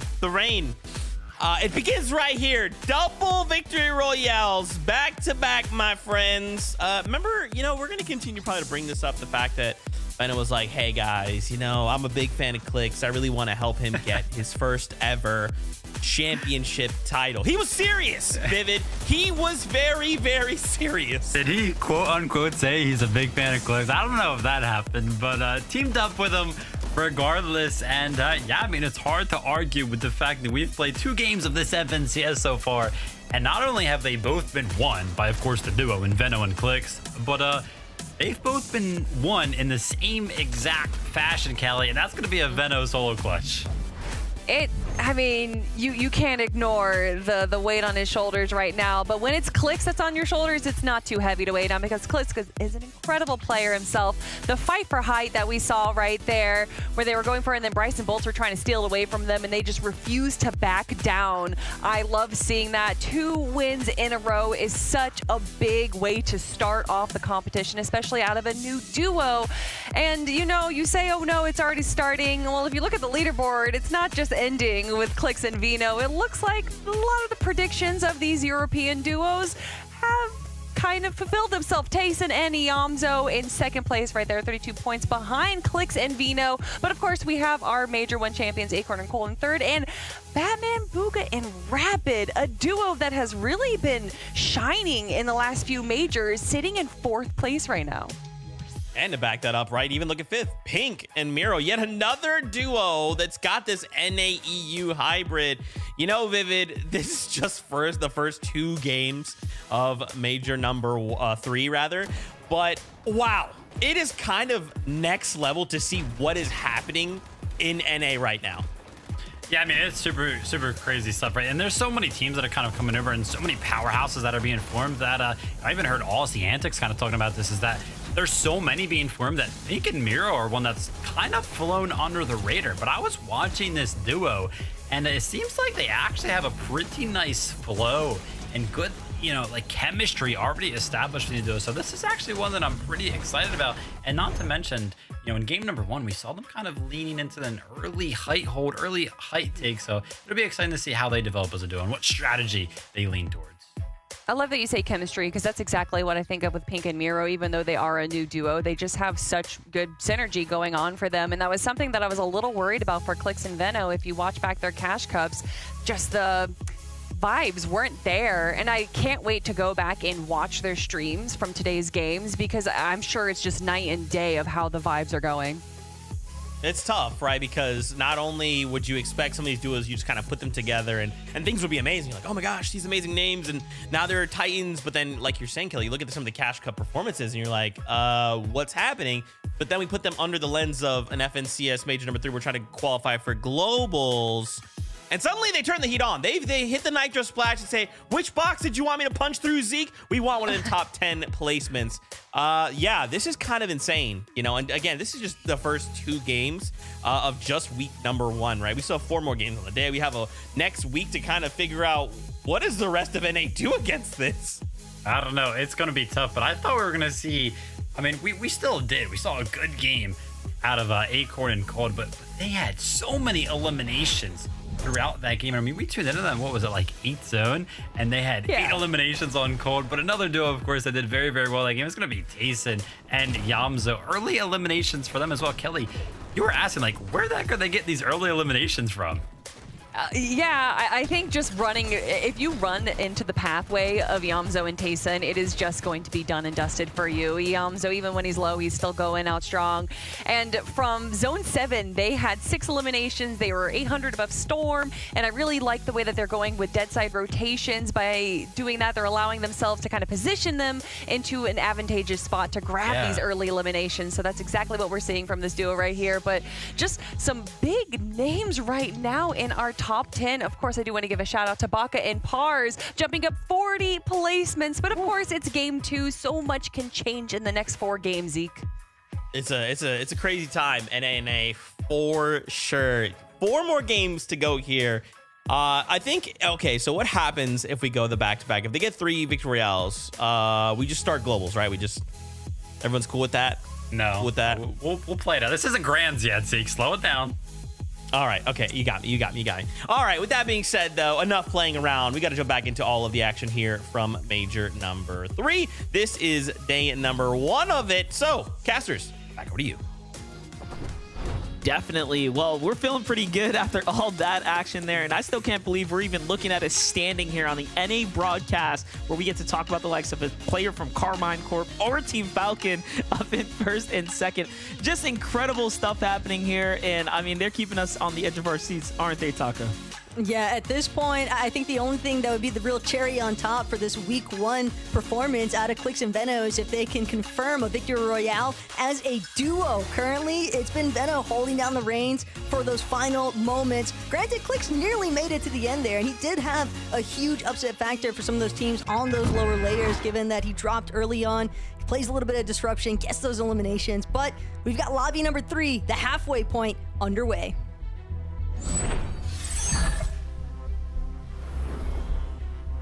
That is right. Game 3 is here. A quick recap of 1 and 2. Clix and Veno. That's it. They win. They shut it down. And they do it in spectacular fashion. My, oh my. Are we off to such a fun start here for the Major 3. It, you know, really, really does highlight the fact that these battles in the early game and just the roster right now is so exciting in its own. And talk about fun fights. Team Power versus Cease and Jack. Cease and Jack, this is a 1-to-1. Cease and Jack winning game 2's early battle against this team here, but Alex and Worthy taking game number 1 and making the best out of it. All CSAS currently, though. That Harmier SMG found a few nitro splashes, though, and that's going to be enough to close the gap. Gatekeeper up against SMG, and it's going to be a W for Cease. Jack on the other side of things, confirming the other elimination there. Alex and Worthy, Oceania has been confirmed, knocked out of this lobby. Current score count 2-1, leading in favor of Jack and Cease. I love how Cease's immediate response is the continued sign. You know, just the words on it. Anywhere but here. Zooks and Bacon in the battle. Veno and Clix finally getting what we thought they were gonna be met with this entire server or lobby day, and that is a contested fight here for the Sandy Steps. Roxanne putting pressure in from behind. It's not looking good right now for Veno and Clix at all. At the same time, I think the primary issue currently is that all Veno has to offer is a couple of Thunderburst SMGs. Granted, one of them is a purple, but Roxanne, he's got a shotgun, which I believe he does. Could pose a serious threat here. Veno and Clix, they're just trying to be smart. They're aggressing at the same exact time. That's the easiest way to seal the deal here. Veno and Clix continue to hold it down here at Sandy Steps, and while that might have been a temporary setback, it's not going to intervene too heavily here. We will get a chance to review what actually happened for that first elimination, and Veno, that aim, that precision is exactly what you can expect him to deliver on every single time. Well played as they wrap up the 2. And well, you know, Roxanne and them were second guessing, landing on Veno and Clix. Now they know why. Yeah, that doesn't help. Now they know why. They know exactly what is in store for them. So good on Clix and Veno there. It's not like they really had a problem with Surge, but that's just going to sweeten the deal for them that much more for this game here, setting themselves up for success. Batman, Booga, and Rapid maintaining this top 5 position right here, flying under our radars, but Kelly said it best. They have continued to perform well and be outliers amongst this NA roster. Just a team that likes to play for positioning more than anything else, placement heavy kind of scorecard, but hanging out by the underworld. Do think it's important to highlight the fact that Day and Redux going to be one of the teams that also drops at that POI, and Redux very openly stated on socials, hey, we are keying at Underworld, and we saw them in an endgame where lobby number 2, lobby 1 didn't necessarily pan out in their favor, but it's obvious that the sentiment is there. They are looking to try and be as aggressive as possible early on. So it could be a fight that Batman, Booga, and Rapid won't have any other choice but to conflict with.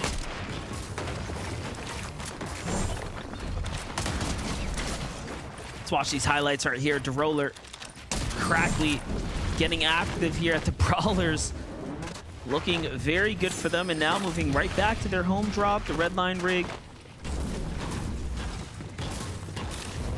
See, all this desert biome is going to yield out this cactus here to allow them to keep their inventory looking stacked and max out their shields for the mid game. Acorn and Cold on the move right now. This could be a fun fight up against the likes of Yamzo and Tayson. Shots coming in. Tayson has no idea. Cold's right behind him, and Cold and Miro, again, with Nitro on hand, is always going to be scary. I'm just going to start looking to these controller players that are in peak kind of form to be the highlight, you know, players to look out for right now. I think the meta just suits them so well. Fortunately for Yamzo from that current position, at least not in Cold's inventory. Didn't see him have those nitro splashes readily available, so that could be part of the reason why he came to a halt there. Maybe waiting for Acorn to catch up. But Booga and Aviv are round 3 leaders. They were first. They had a commanding lead over round 3. And considering that it's a rather significant drop as well, MDF, I mean, you're looking from top 1,000 to top 50 to make it into round 4, and yet it's just been one struggle after the next for this duo here today. Part of it seemingly being that they have just really struggled with their mid-game. The rotates not necessarily coming as easily as they might have hoped for, and when they're playing so far north of the map, coming out of classy courts, we've seen them already try to get aggressive with Pilot and Flix, who are, again, as far north as you can be at Piney Lane, and it just continues to be this reoccurring theme of challenge the teams on the north side of the map, but they might be spending a little bit too much time with those challenges, and it could be a big part of the reason why they've had so many struggles with their mid-game entries. I'm more surprised Booga and Aviv haven't been able to close this fight a lot faster. Like, this That is crazy. This is the problem they're having right now, is they're fighting a team that, yeah, I mean, they're just fighting a team that arguably seems to be, you know, on their level, but Amy gets a little over confident there and jumps right into a 2v1 box, and then you have Paco looking into put his influence on the fight here. Booga looking for what was left of Pilot. He had no idea. He was just sitting there in the water. Aviv's going to be the first to spot him. This is how it should go, right? They need to end these battles so much faster so they can actually have time to set themselves up for a strong mid-game. Otherwise, it is not going to go well. And this is why they're sitting down at 32 points. I mean, they're not completely out of the competition by any means, but there's some adjusting that needs to be made if they want to make it into a big final setting and perform well. That might be their fastest time to elimination yet, though, up against the likes of Flix and Pilot, and that alone could be a massive switch up in terms of how their mid-game actually ends up developing for the course of lobby number 3. But again, got the replays, just really break it all down. Aviv and Booga charged through with the Nitro Splash into an immediate pump shot and basically left Pilot as a sitting duck there in the water. Nowhere really left to run after having lost his duo. And Lavish Lair story continues to develop as well here for Batman, Booga, and Rapid. They're looking to just try and gather whatever material they can from this POI, but things have definitely been kind of tough for this team, considering their current resource count versus where you might have initially expected it to be at by now. Not looking good for Crackley right now. Blaha Mixon jump in. D-Roller on the low ground here. Needs to get up and support his teammate now. They'll end up regretting it, but Mixon ends up backing off, and D-Roller dashes past him too, so very interesting situation unfolding here as they both tried to disengage, and it all makes sense now. It's because Acorn and Cold have rolled up onto the scene here very dangerously, and everyone runs in fear now. But if they stay here, give it a couple moments, Cold will come barreling through the builds, promise you. And this is the same thing we saw from Acorn. Very, very sneaky side angles. This is the setup. So fixated on Cold, who was still hanging out by that flaming boost hoop, but Acorn didn't get the leverage he was hoping for with that side crouch approach. Does have a couple of Nuka-Colas, but Slurp Cactus gonna replenish him instead. That is until he gets dinged from afar. Headshot? What was that? A body tag from DMR? That's a big Hunter's DMR tag right there, and I thought it was gonna be trouble for Mixon and Blaha initially, because they were originally looking like the team that was gonna get caught in the middle between two others. Instead, Cold and Acorn, and they might want to be the ones with more of a heads-up overview, considering that Acorn eating that big shot, and it doesn't look like he wants to stick around for any more.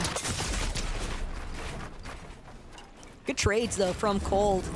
Does lose his shield, but when you have 3 shield potions, not going to really be that much of a problem. Nitro Barrel as well as another Slurp Cactus to just continue replenishing some of what has been lost here out of Cold's HP and shield bar. Yeah, really nice so far. Might have to actually sit on this cactus for some time here. At least play the desert biome. Continue to get some more shields. There it is. All too expected, but Cold and Acorn now a bit spread out as they start to regroup here. Ooh.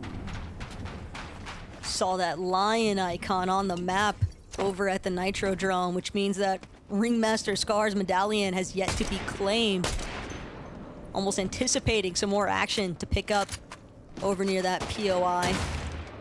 Teams possibly looking to scurry in to see if they could potentially third party whatever duo manages to actually try and confirm that medallion early on, because infinite ammo, even without the boom bolt, still a massive impact on a lobby.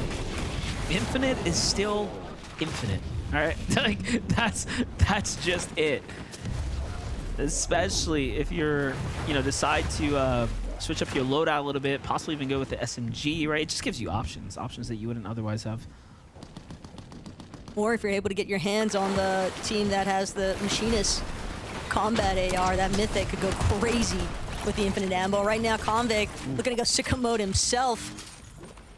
And it's a nice cleanup crew after the fact. Vanillas and Convict, each with 1 elimination apiece. Probably feeling pretty good about that now. That was a nice little refresh for them as far as the material count is concerned. Yeah, definitely a strong elim right there on Tapaco. So gonna put them at 2 right now. Got a ways to rotate now, though. See the standings updating for a second there. Top 20 team dropped out, pushes Vanilla up to 13th. Meanwhile, Snacky and Magia, last game, unfortunately, got eliminated a lot earlier when they came in the top 3 position, then fall to the hands of Acorn and Cold. And a very, very deadly exchange.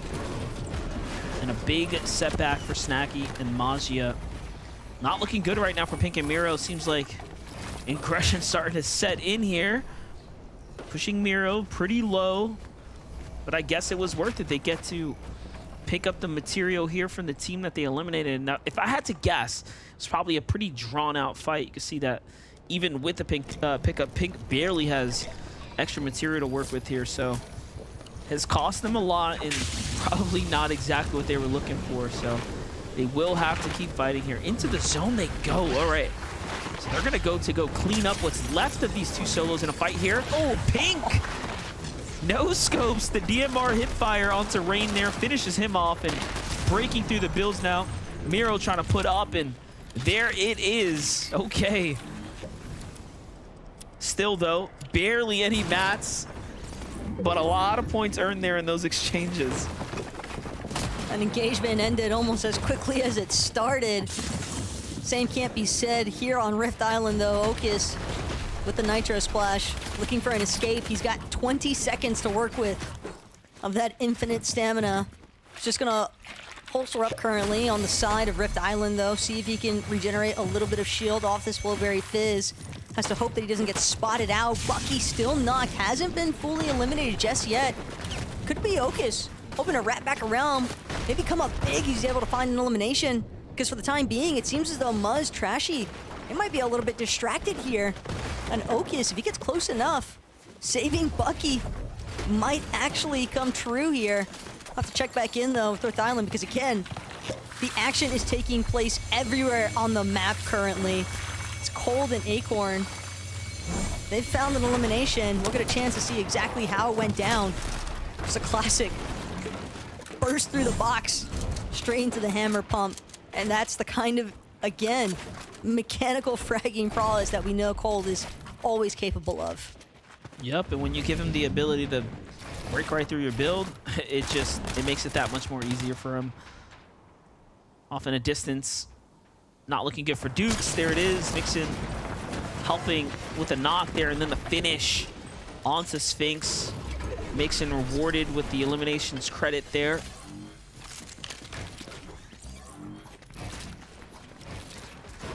Looks as though Feno and Clicks could be lurking, but no. Mixon. Cold and Acorn. Waka, yeah, this is who they're gonna have to worry about. Vlaha already taken note. He's just trying to reconvene with his duo there. His Cold, Acorn. They've got a slight overhead view, but it seems as though they'd rather just keep things moving. We've been so accustomed to seeing this team with at least 3-4 eliminations by now. The fact that they've only managed to secure one, definitely indicative of the fact that they have had their own form of early encounters. And you know, from afar, that's where the third-party interference comes into play. That 4-time scope coming up big. Yeah, I was looking at Mixon's elimination count. I was like, well, I know he got the down finish, but they only have one elim. Who took the elim? It's Vino looking out the scope on that DMR. So much damage. Even now, though, Acorn and Cold from one rotate into arguably the best team in the lobby right now. Iamzo, Tayson, but look at how they play it out. When he's got that Nitro Splash and he can break in, he is just so deadly with it, but two can play that game. Tayson claps back now. And you are looking at a very high-level engagement here where no one wants to sit still. Acorn has to come into the rescue to try to support one another, and it's second and third going head-to-head right now. Doing all the dirty work for Clix and Vino if they end up taking out one another. Yeah, but Cold maybe getting a little taste of his own medicine in that circumstance. This is no fold-over duo by any means. Tayson and Iamzo, they're more than happy to sit tight for the time being, possibly even spotting out the fact that a team from Rift Island could potentially be looking to apply some shots if they're not careful. That's why you can see these boxes coned on for the time being.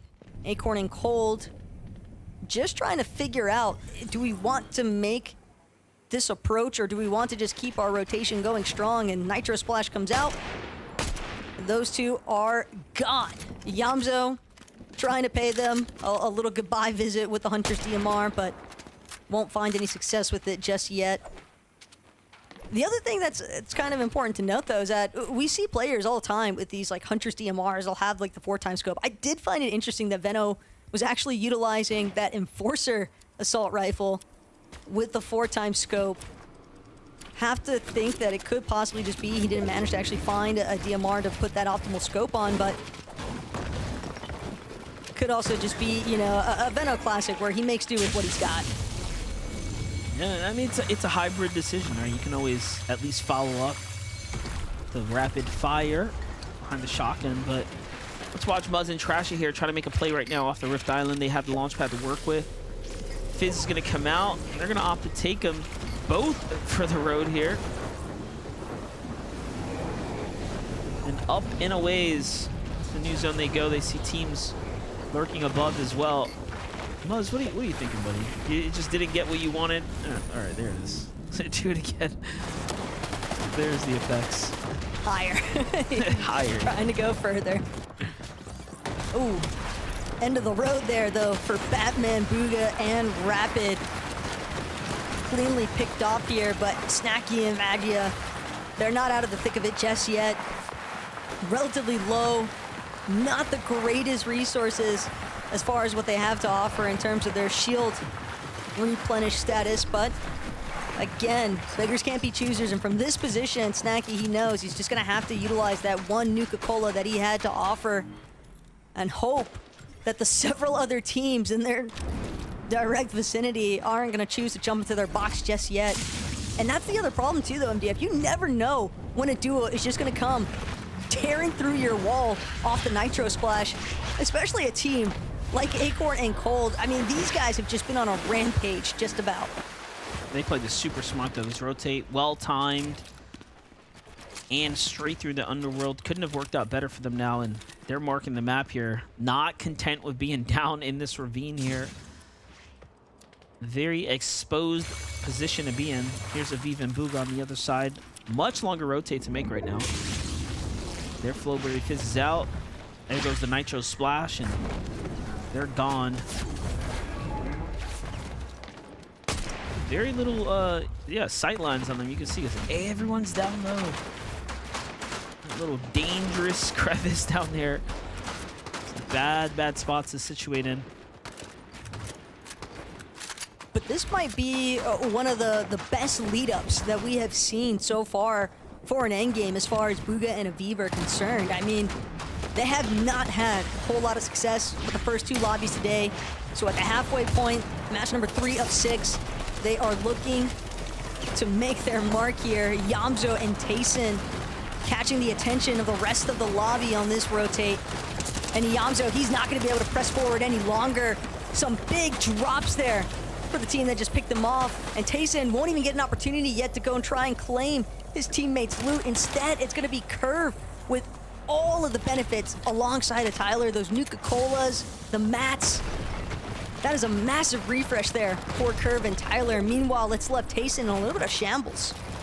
Yeah, you can see it was just a combination of things, right? So many teams seeing these fresh builds fly up, and they were too desperate to try to find good positioning, and now it just all starts to crumble backwards here. Not looking good for Tayson. He gets collapsed on by the remaining duo, Tyler and Curve, picking up Tayson. And that's going to be the first we see of a top 3 team fall in this lobby here, giving Vino and Clicks all the more runway to keep expanding this lead here. This is just a qualifier, but it is also, you know, it could be argued that we're seeing an early sample size of who understands how to play this meta. Yeah, it's not like any of these players are not taking this seriously, because again, you want strong series points. Granted, making it to a weekly finals is bound to put you in a really strong position for the upper bracket, as is for semis, but at the same time, developing that synergy, continuing to build on your chemistry, that's really what we're witnessing currently from a newly formed duo like Clicks and Veno. Convict Vanilla is with another one. Noxy just never had a chance to see it coming. And now, Convict, a little bit of momentum here in his stride. Scott Vanilla's right next to him. They're just breaking down walls the old-fashioned way, just shooting through them. And massive benefits here as well. The Machinist, Medallion, up for grabs currently. Convict hasn't had a chance to nab it up just yet. Instead, too much pressure being applied by Magia and Snacky on the other end of the wall. They're going to actually opt to fall back.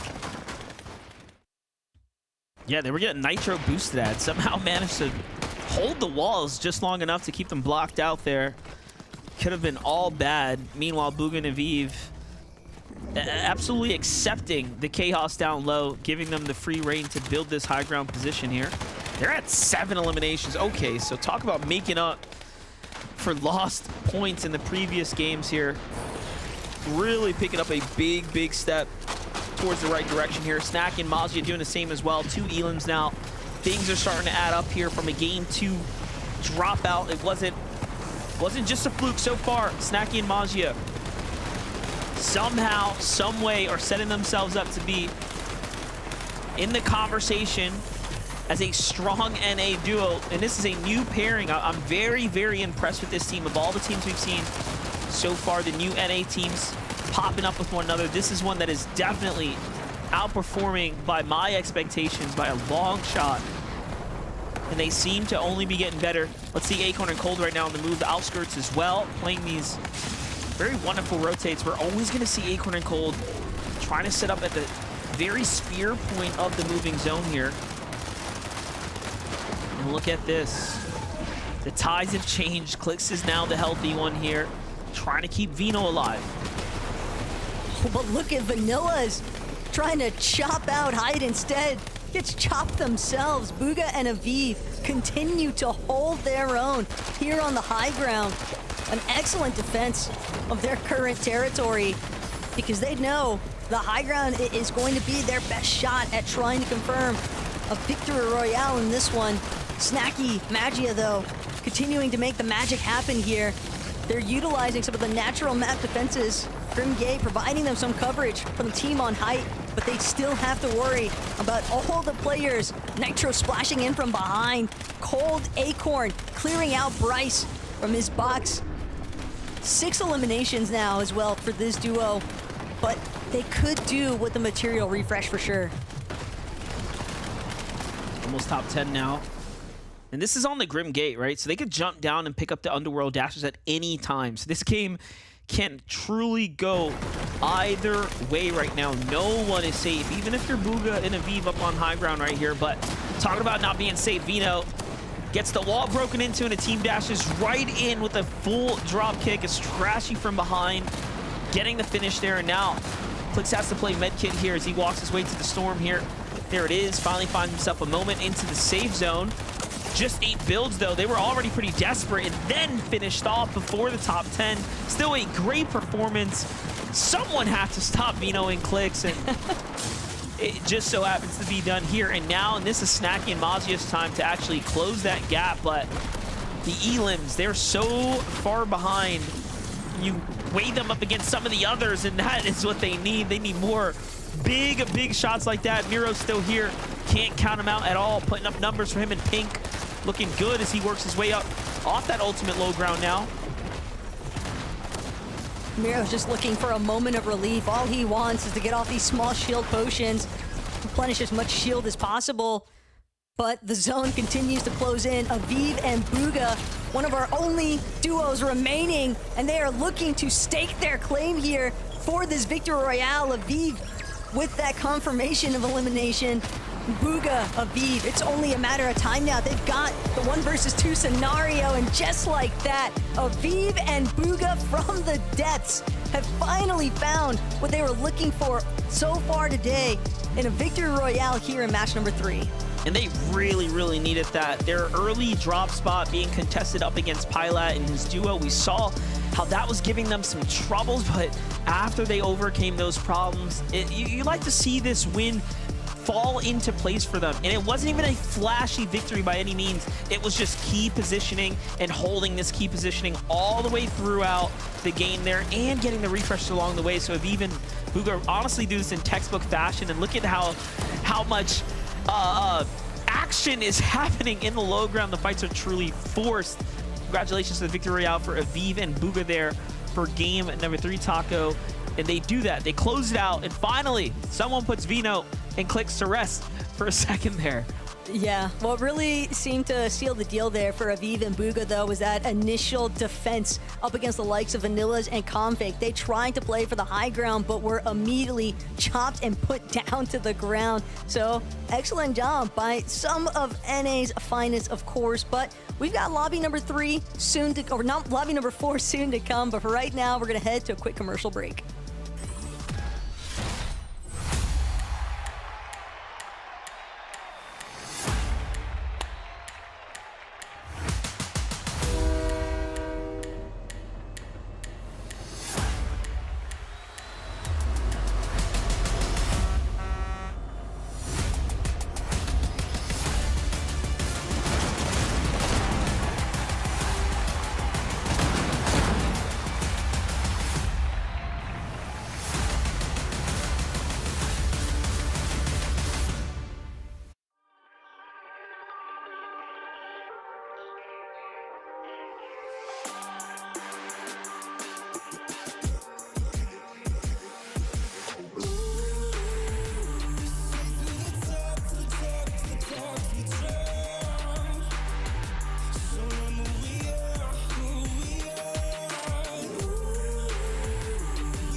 dismiss them.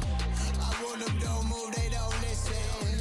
Now it's drastic, broken with a bang, ta-da. Salty like they bang, la-da. Head up in my face, no space, put it up, I don't fade. I ain't missing no shot, cause I'm always in range.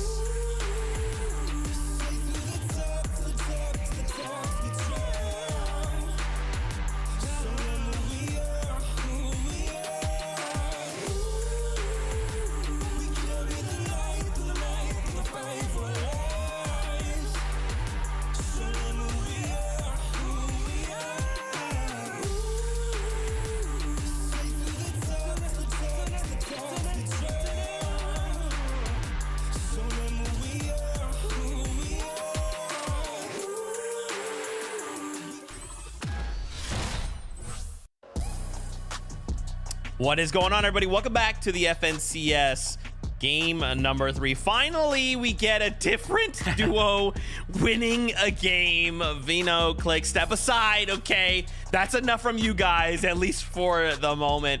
Bugha and EV, though, managed to find themselves the victory royale. And man, what a big moment for this duo.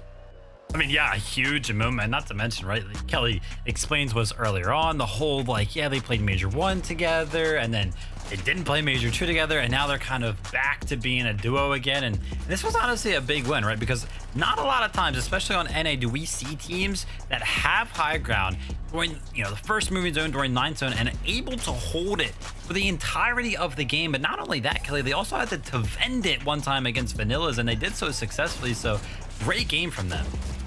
I mean, I think it just starts from the beginning. They have Class C courts on lock. They're being contested, but they're not being contested by a team that can take them down, so they're able to grab that early storm surge, and it just allows them to convert into such a strong endgame. I mean, look at this. He has 3 colas. They also still have nitro splashes by his 12th zone. They just, if you allow them to run away with it, and you don't have some of these big elimination teams like Vino and Clicks, that it's very possible that Aviv and Bugha, this isn't just going to be their first win of the day. I can definitely see them winning another.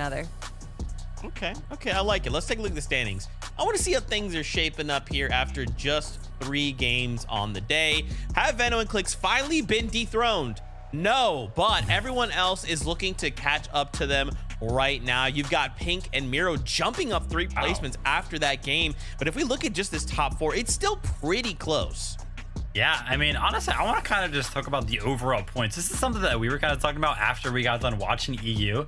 EU's first place finished with 225 points, and everybody was like, wait, like, how in the world are the points so low? And for some reason on NA, 186 already just after 3 games have been played. So a little bit of a different switch up in terms of how the games are going, you know, team to team, especially on NA. But yeah, there's 3 places jumped up for Pink and Miro. That's huge. Yeah, Pink and Miro showing up right now, and they had it from a pretty strong point. Miro and Pink, though, got a little low there, and Pink actually went down. Miro having to solo clutch up and zone 11 there.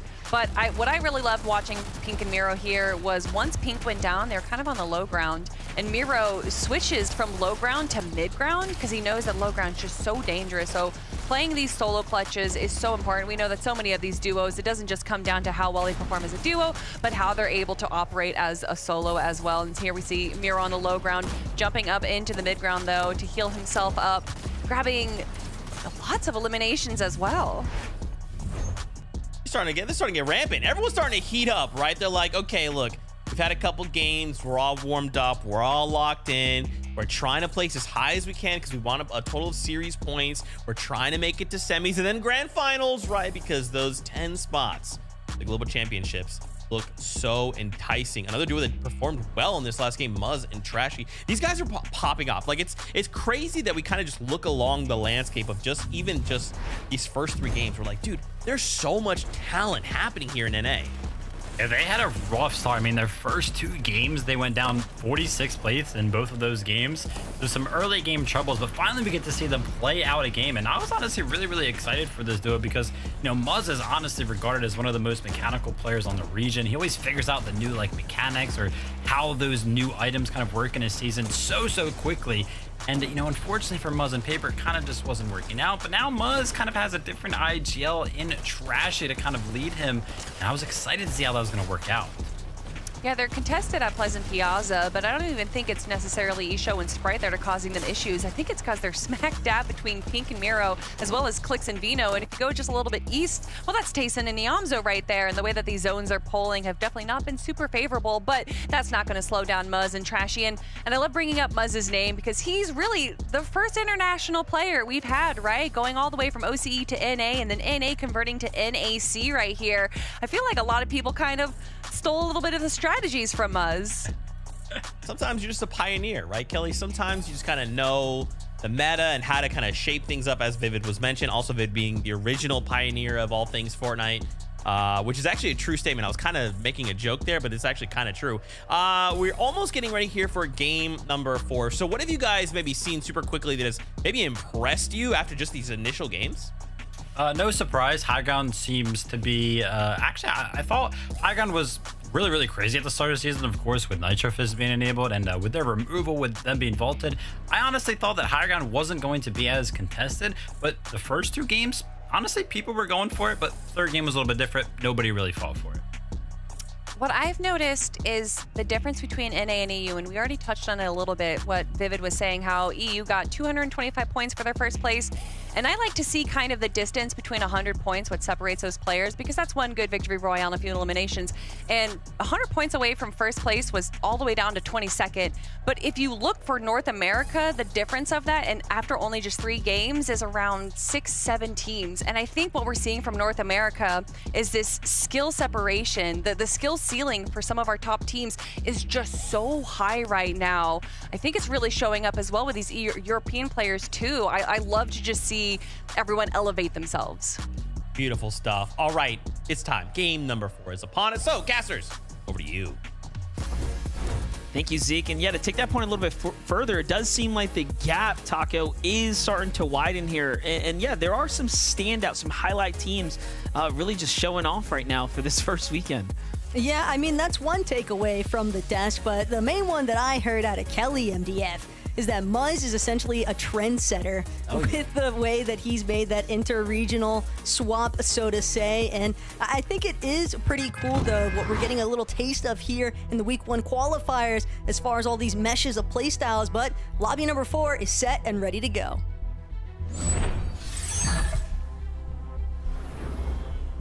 Well, all right, that was just the halfway mark as Game 3 has concluded. Game 4 kicks off here, and now the back half of the tournament is commencing. Now, here's a question, right? You start off with this very aggressive pacing if you're someone like Vino and Clix, and the real question starts to settle in now.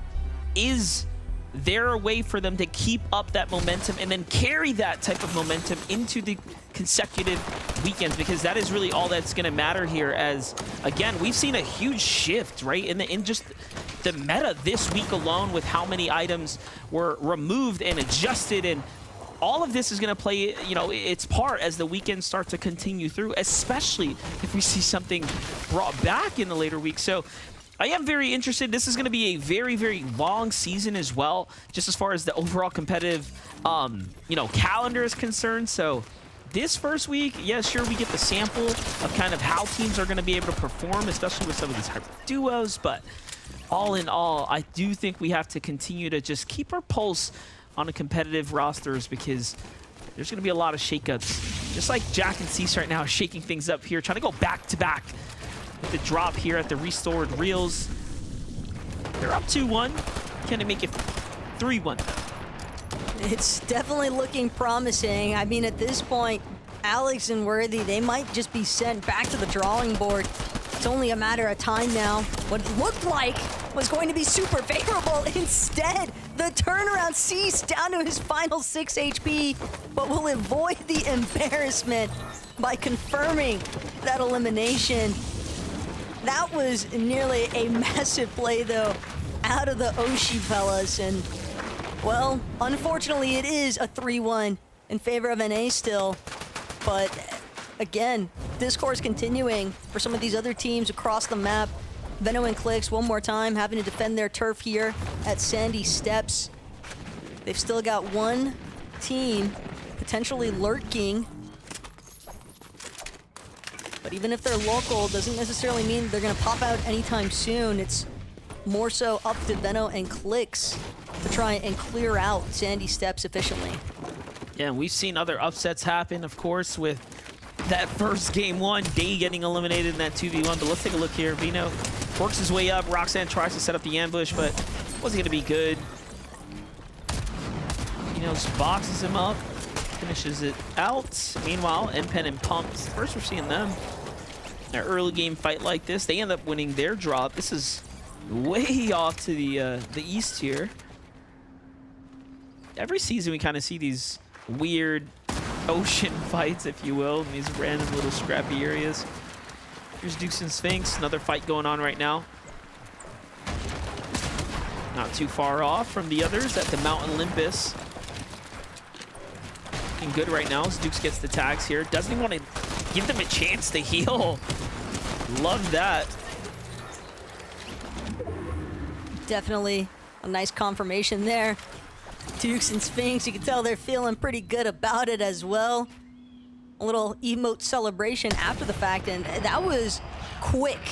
How fast that Dukes and Sphinx, they rotated out of Brawler's Battleground, their initial spawn point, but again, Day, Redux, their intention is to just be as aggressive as possible.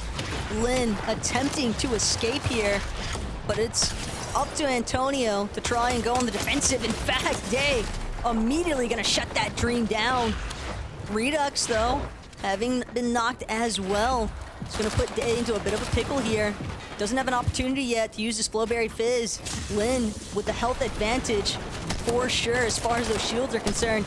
Day's gotta be accurate as ever with this hammer pump. Trying to see if he can find the shot, but no, won't be able to connect. Enough damage there to take out Lin. Still does leave Lin in a pretty precarious position, considering that there is a third party now rolling into the underworld.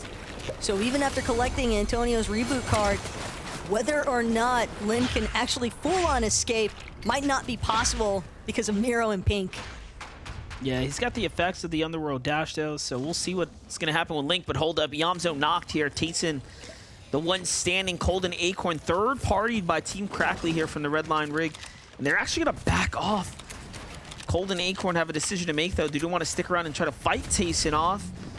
They are probably thinking he picked up a Yamzo, but they couldn't be more wrong. And rather to be safe than sorry later, Cold and Acorn actually back off, and Yamzo and Tayson honestly get to count their lucky stars and see another day there. Could have also potentially been Cold maybe scouting out that there was another team on the horizon that could have posed a pretty massive threat there. When it comes to this turf between Brutal Beachhead and Redline Rig, it's not uncommon to see that third-party interference, especially when you factor in just how powerful some of the medallions that could be up for grabs. That is quite the draw-in factor for a lot of these teams. Just now checking in with Rise and Azures. Currently situated just outside of the Nitrodrome, but they don't seem too pressed at the moment to really want to do anything else other than maybe look for a couple of surge tags from teams in the surrounding area. Just one to the west right now. They have these walls up, so they're aware there's teams in the area. There it is, thermal scopes out. It's got a little glimpse of the players in the drop, but nothing just yet. Small surge base. Yeah, a little mini bait on the rotation device. I like it.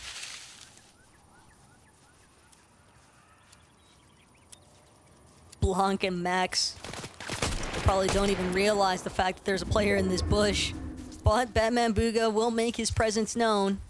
Didn't connect either of those shots there with the Hunter's DMR, but has now put Blanc on high alert and spoke a little bit too soon. Batman Booga finds his 60 tag. And again, if Blanc and Max weren't already on high alert, now it's certain they don't want to allow any more freebies here for Batman Booga or even Rapid. Try and find. Pretty interesting positions, though. Batman Booga and Rapid, they've just got two bushes essentially staked out. Rapid's going to be the first to ramp up, though.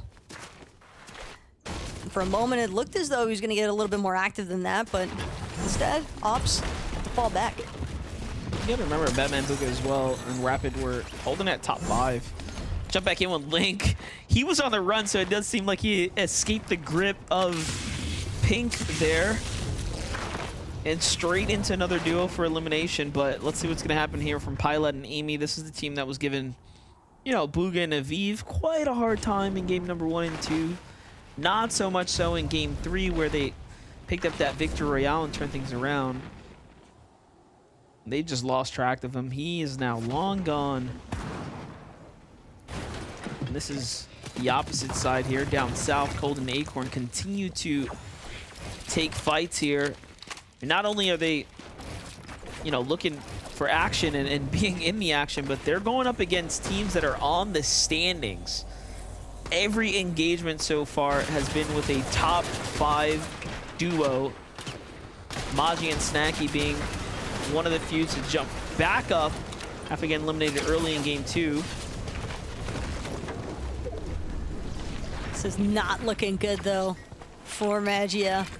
Unfortunately, won't be able to go for the revive. Instead, has to drop entirely to a low ground position, trying to stay as hidden as possible, but it's of no use. Crackley, again, applying even further pressure.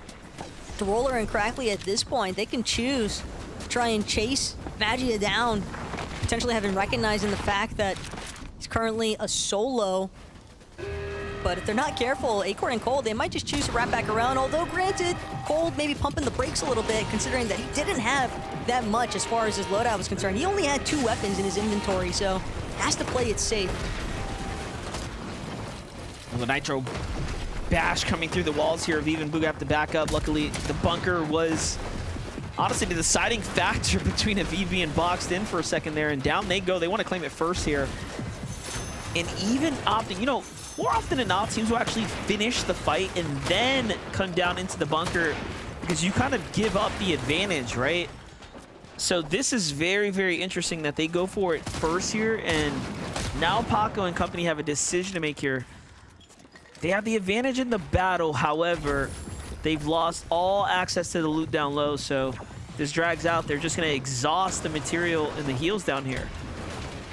I respect the brute forcing, though, out of Aviv and Booga. They did not care who was on the other end of these builds. They wanted this weapons bunker more, and they got it. Their efforts were not in vain. The Nitro Splash is going to be the real differentiating factor. Same could be said potentially for Muzz. He's up against the likes of Jojo Fishy and Aoxy, trying to see if he can run them down. Just needs to connect one time with this hammer, but at the same time, trying to make sure that he's got all sides covered.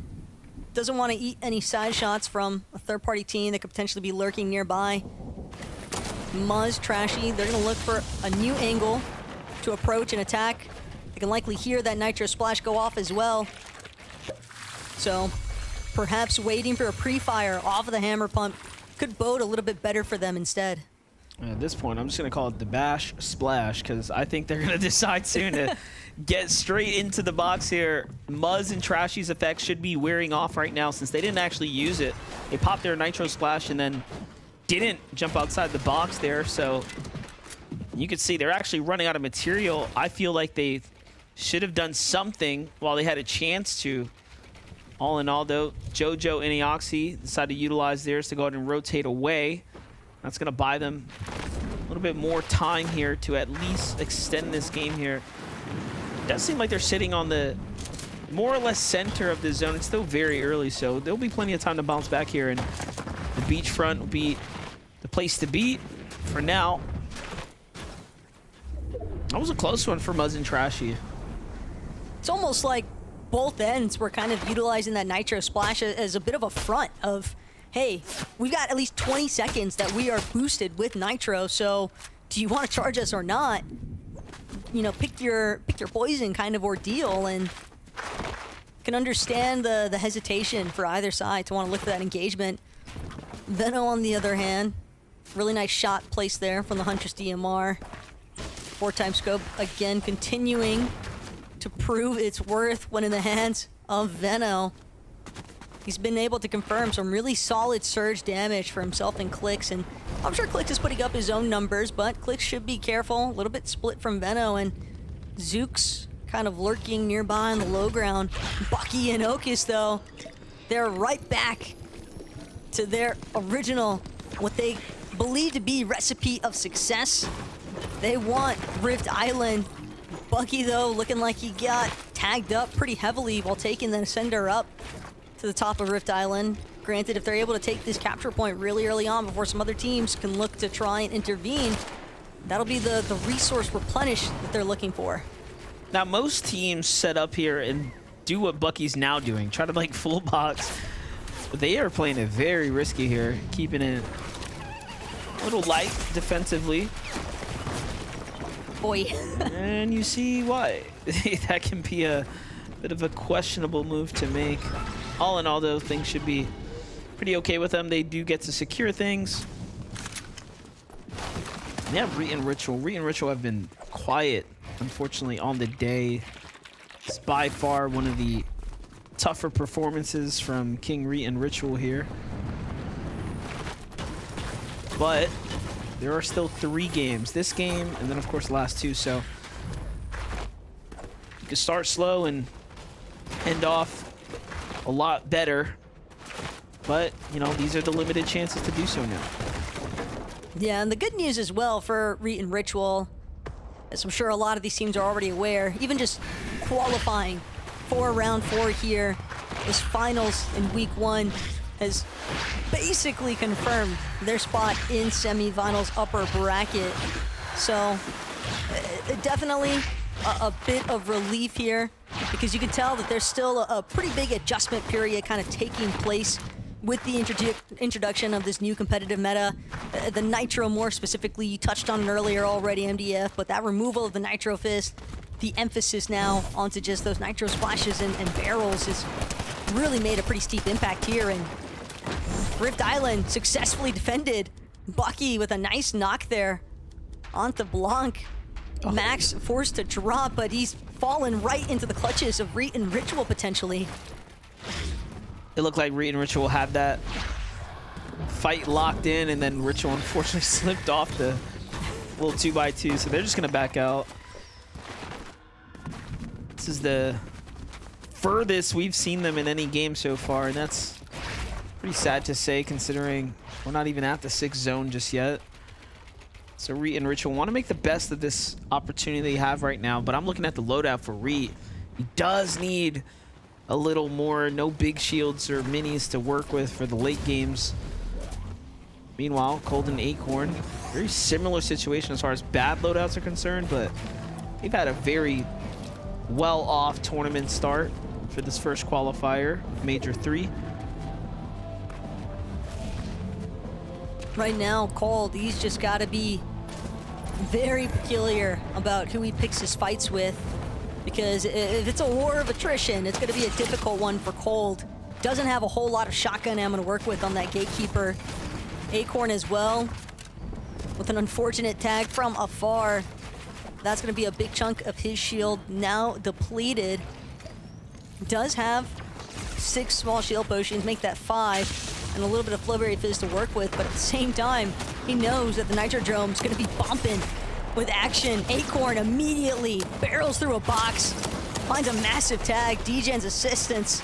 He's going to get knocked here in the process, and Cold, just for the certainty measure, making sure to back up Acorn immediately, and this is going to be the amount of shield that they need to feel confident and comfortable with their full approach onto the Nitrodrome. It's nice to see Acorn picking up eliminations like that. Really stepping up to the calling here and finding mid-game elims. That's not something we've seen very often from Acorn and Cold, right? More often than not, if it's happening through the hands of Cold, and then they make it to late game and things kind of unfold from there. But right now, we're watching them get very, very active in the mid-game, and it's good. I think it's showing well in the standings. You know, the last major before this, they were highly contested at their drop, and their early games were extremely, I would say extremely hindered by the fact they had 2, sometimes 3 teams landing on their drop in Major 2, but we could be seeing a very much standout Acorn and Cold performance. If they can continue to have that runway in the early game to set themselves up to have the momentum, right? To take battles comfortably. That's what I'm catching so far, but get a load of this. Bugha and Aviv trying to heal right now and then rift out, but oh no, Bugha was just actually eliminated, so Aviv's by himself here. This is tough after coming off a pretty big point swing for them last game with that win. It's even more tragic when you factor in that they're currently over 800 damage above that surge threshold, so it's not like they've been struggling to confirm damage onto some other players and teams. It's really just getting caught up through these mid-game rotates that have seemingly posed the biggest threat for that duo so far, but Aviv, certainly someone that can make something work given that current position. I mean, that amount of surge is bound to help him out with developing some strong positioning rotates later on. But Snacky and Magia, they're also looking to try and bring this lobby back to life for themselves. Snacky, though, still decently below that damage threshold, burning through his shields as well. It's Dukes and Sphinx that are looking to try and hold him on the edge of zone. Snacky knows that he's got to keep things moving forward, but it's just the tags that he's worried about. And unfortunately, they are just not coming his way. And now, just kind of scrambling at this point. No more small shield potions. Fortunately, Surge going to turn off for the time being, that player threshold having been met, but Dukes and Sphinx are still with the upper hand here, if you ask me, MDF. Given that they could potentially just look to try and hold Snacky and Magia as long as possible. Yeah, I was looking at the situation and thinking that they had to, you know, be pretty desperate to take the fight, but they read it even better than me, and I don't even have the pressure of having to be in the game. They were keeping eyes on the tabs of the player count, so good reads on them. It's you know, not favorable, of course, to be so far below, but there's a chance to bounce back here for Dukes and Sphinx, though. Much different conversation. They're above the threshold pretty respectively. Re and Ritual being the ones to box up first in the new zone. Like we said, this is the first time today, believe it or not, that we're seeing Re and Ritual actually in what is now developing to be an endgame. Snacky and Magia know that they have to fight, and look at this. The patience starts to where they jump on Iamzo and Tayson. Little do they know, it is the likes of an Iamzo and Tayson, but Magia gets caught from a different duo in the distance there. And now what was the little bit of a lead they had in that battle has all been turned around, and Snacky tries to get back to his old mats. He made this rotate, but it's already been taken over by the likes of Iamzo and Tayson there, and that's going to be all Shroud. The fall damage actually finishes him off there. GG. Simply an inevitable elimination, though, if you ask me, MDF. Just not a whole lot, if anything, for Snacky to work with. But Iamzo and Tayson, they did get spoiled a bit, but Tayson taking down Reet in a matter of seconds. Ritual will manage to keep them afloat for the time being. And if he can confirm this revive, that would be massive, but it does seem as though those shots, those shield breaks might have drawn the attention there of Dukes and Sphinx. If they were looking to close in on Reet and Ritual's position, they could scramble for that third-party easy cleanup confirmation here. And that third party dropped the bag. They were literally firing at them and then just stopped completely, putting pressure on. So Re and Ritual get lucky. Call a spade there, because otherwise that was wraps for a moment there. But hey, they do get to play this one out a little bit longer. Meanwhile, the position of high ground held by both Bucky and Okus, not by much, but it is enough to give them visibility on the map here. Zone starting to shift south now, so folks are going to be on the move here. Acorn solo needs to find tags, needs elimination here, refresh. As he's starting to run out of material, this is desperation kicking in. So he moves up to try to even farm what he can here. Do you think it's pretty crazy, though, that throughout the course of today, our top 5 in the leaderboard. Every single one of those teams has managed to make it all the way through 5th zone and counting here today. So it's evident consistency is definitely key for a lot of our leading teams. As Bucky, Yokis, they've worked their way from Rift Island now to a relatively strong position, trying to see if they can control the flow on the rotates. Instead, they're going to take Baka and Pars head on, pop the Nitro, but Okis lit up the moment that he tries to jump across here. You can see Bucky trying to see if he can provide a little bit more coverage, but success so far for Okis and Bucky. At least they forced down Baka and Pars one more layer to secondary height. I really love that. Like, that's one way to just take height, right? It's like, all right, time to SMG rotate. They just open with SMGs. You can't sit there, right?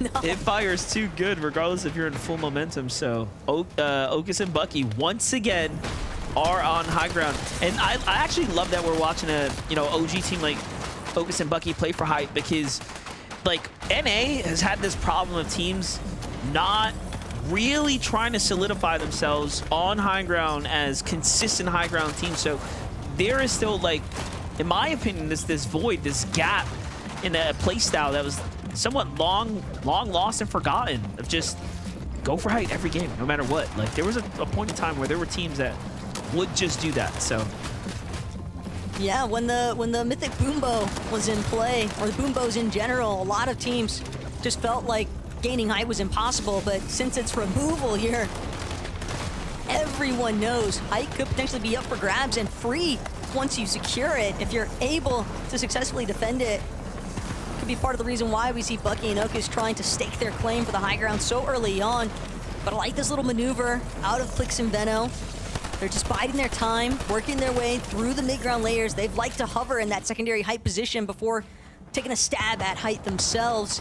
But the front side of zone, low ground, so chaotic currently. And Veno, Clix, they've snuck up. Veno, massive tag there. Bucky immediately drops to low. Clix gonna eat some return damage as well out of Okis, but Okis without his duo, he knows it's a full bailout at this point. So the Nitro Splash is only used just to disengage. And Clix and Veno, decent materials count, much better than what we saw for them in the last lobby at least. I like what Clix is doing here, actually supporting Veno before jumping down, and now Clix is going to play the high ground here as Veno's giving him a chance to shine here in this endgame. Meanwhile, Mixon down on the low ground of Blaha, turning on line here with 5 eliminations, finally breaking into those triple-digit point thresholds here. And this is one of those teams you wanted to highlight from the Europe that were coming on into the NA region and putting up a strong position here on the standings. They're doing just that, but it's a top 5 for them there as things simmer out. And, Baka and Pars are always going to be that sleeper duo, flying under the radar, making their way into this endgame here. They've been contested for the last 3 majors, but have still shown up to every finals and put up great performances here. Meanwhile, Batman Booga on the low ground has done it again, making waves here for himself. He might have a strong mat count, but how long will it truly last? Considering Veno, Clix, they're able to connect to a pre-established Surge Tower. That's somebody left behind here just south of Restored Reels. Victor and Poppy, they're trying to make their way through this low ground turf, just dropping to ultimate low ground now, hoping that nobody else tries to intervene. Batman Booga caught in the middle of it all, but Clix and Veno, they've just got so much overview over everyone else. Batman Booga finally shut down, but he might have done all that Clix and Veno would have needed, because now it's just Victor as a solo and Veno bashing through the wall, connecting with that Gatekeeper shotgun. Another victory royale on the day. They were already our first duo with multiple VRs, and now just adding a third one to the count, Monster. This is getting a little bit ridiculous. Just an incredible performance right here. 4 games, 3 victory royales, and this time it just gets better. Clix is actually alive here, and they're just working their way up the stepping stone here. I mean, just dangerous all around right here. This is what we thought we were going to see performance-wise, but I didn't expect to see this many victory royales here. Veno making it look so easy here, representing for their teams, and you couldn't be more proud. And not only that, we all know Clix is doing it live, right? Like everyone's watching with the front row seats with his community. So just a damn celebration, all things considering, Taco. Yeah, that is just absolute insane work by the two of them. And I'm happy because I did ask for it earlier on. The only way to make it better is to see the pair make it all the way through for that Victory Royale. And they found it here in Game 4. So we'll be right back with Game 5 and even more recap of Game 4 after this short break.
What's going on, everybody? Welcome back to the FNCS.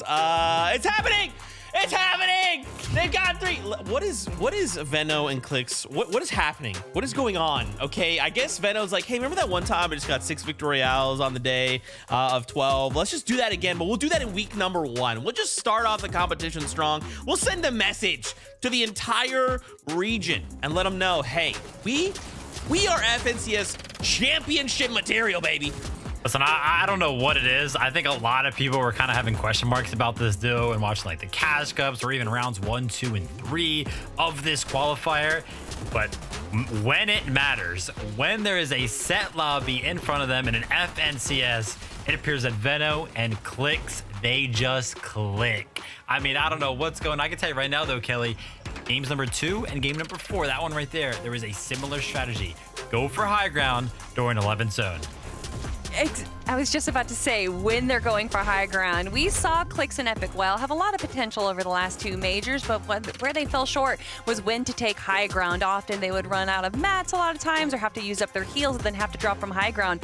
But I don't know if he's listening to Veno or if their coach BloodX is telling them something different, but the strategies coming out of Clicks and Veno here is something that we haven't seen from Clicks in a while, so I love to see this top performance coming out.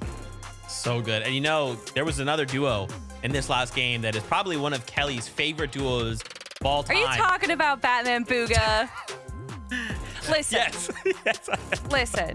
Okay, so yes, I talk a lot about the NAOS teams. NAOS isn't a region anymore. We get that. But Batman Booga, a lot of people looked at very sarcastically a few years ago when he first came out because, of course, the name Batman Booga seems a little silly. But over the last few years, watching Batman Booga and Rapid evolve with the meta, with the play styles of NA Central, I mean, they've done really well in every single grand finals. They haven't necessarily been a top 5 or even a top 10 team, but they've made it every single time. And now I feel like it is their time to shine, their time to claim their ticket into the global championships because the performances that they've had today are so good. They haven't placed below 25th. They got a 3rd and 4th place finish. That is exactly what I want to see out of this duo. And look at them in 3rd place right now. True. Yeah, Sometimes people just build different, Vivid. Sometimes you just build different. Or they're just from NA West, and that's why Kelly loves them. But Acorn and Cold is still holding on to 2nd place, 178 points. But I mean, we gotta talk about the elephant in the room, the gap that Veno and Clicks have actually established right now. I mean, 81 points being the difference right there. Incredible stuff from them. But another team that we saw, what was it? They went up like 40 places during that last game, and now like another 4. Baka and Pars with a resurgence towards the top of the leaderboard. And this is one of those NA duos who we feel like we always see towards the top of the leaderboard, right? They're very, very consistent. Some would say that they have a similar play style to that of like Cammy and Seti. Of course, you know, not Cammy and Seti are a little bit of a step up, right? Those are invitational winners. They've been to these type of events, but Baka and Pars just like to play passive and play for those consistent placements throughout these games. They also, consistency is what comes to mind from them, not just in their play style, but they're landing in Ship It Station. That's where they've been landing throughout the entire year. They clearly know this POI so well. And even being between some of the biggest names that we have in the competition right now, like Clicks and Veno and Tayson and Iamzo, they are doing these early rotations that kind of gets them out of any kind of danger in the early game there. And obviously that is converting into a great end game. Game 1 was bad. They went off on drop, and now they've made it top 7, top 10 every single game since then. You know, it's different, right? Like, it just comes on. Some of these duos, they come online, right? Like, they're like, hey, we've had a few games. It's time to heat up. And once they get going, you can't really stop them, right? I mean, just look at this top 5. I want to go to Pink and Miro there for a moment, right? Though they've fallen those 3 places, we've had kind of these other duos perform well enough to kind of catch them. But to stay in a top 5, again, with this changeup of an EU and an NA duo, or players coming together to form a new duo, it's kind of insane. Yeah, it definitely is for sure. And we see another one of those kind of teams that you're mentioning right there in 6th place, Blaha and Mixin joining forces, 156 points. They've been performing pretty well throughout the day, especially after their first game where they had 22nd place. But in the next 3 subsequent games, they've gotten top 10 in every single one. Yeah, Blaha and Mixin doing such a good job. Mixin, of course, one of the first EU duos to move over in Major number 2, joined now by Blaha. They're another European player, and they're doing a great job on the low ground. Love them taking Bucky and Okus out right there. We all know that a lot of eyes are on Bucky and Okus, so to be taken down by Mixin and Blaha, I'm sure they're going to be changing up their strategy just a little bit in the next game, of course. But another duo just doing an incredible job, and I'm excited to see in the next 2 games that we have. Only 2 more games to go. This day is just going by so quickly. I know. Another duo that I saw there in 8th place, Tayson and Iamzo, right? So again, there's just so much talent here in NA. I want to talk more, but it is time to go. We've got more action ready to go from Major number 3. Let's jump back into the action with MDF and the Best Taco. That's right, we're gearing up for Game 5. Just 2 more rounds of Fortnite left here for the first qualifier, the kickoff here of Major 3 Taco, and it looks like the Vino effect is in full action right now. Yeah, all it really seems like, Veno just needed time. Let him cook, because what he is making currently is looking like a Michelin star recipe for success. I mean, Veno and Clix, when you've got a 75% win rate out of the matches that have taken place here today, the real question is, who's going to be next to try and follow up on this performance? Because there are some other teams on that leaderboard I've definitely got my eyes on, one of them being Miro and Pink. Well, and it doesn't get any more value in this because we are looking at set lobbies, right? Which is very different than the previous majors. So talk about, it couldn't be a better time to get your practice in. Well, let's jump into Game 5, though, and see how it's going to start off.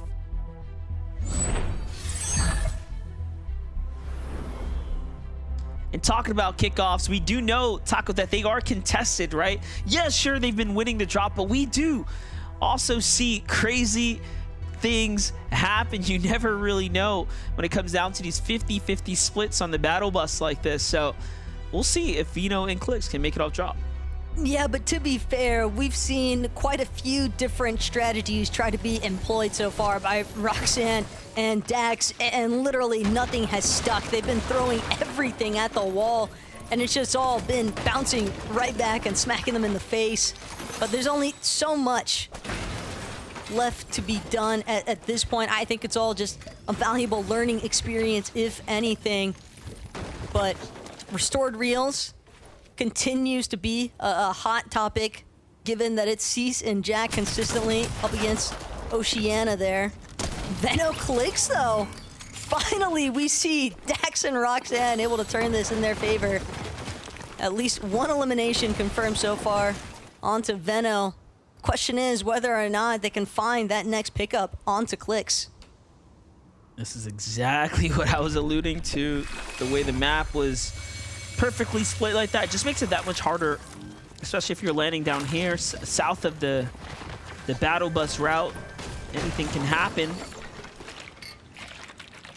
Let's watch though. Clix is gonna have to heal up a little bit here, gain the effects. Roxanne just gets a shield on.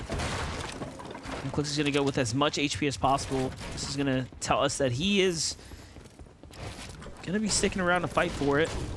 But with a player down in that other building, he has to know that he has a chance to go for the card if he wanted to here. It's almost surprising that Roxanne and Dax aren't investing more aggressively towards securing that second elimination onto Clix, because the longer they wait, the more time they've given him to boost up his shields. Sure, some good tags coming out of Dax.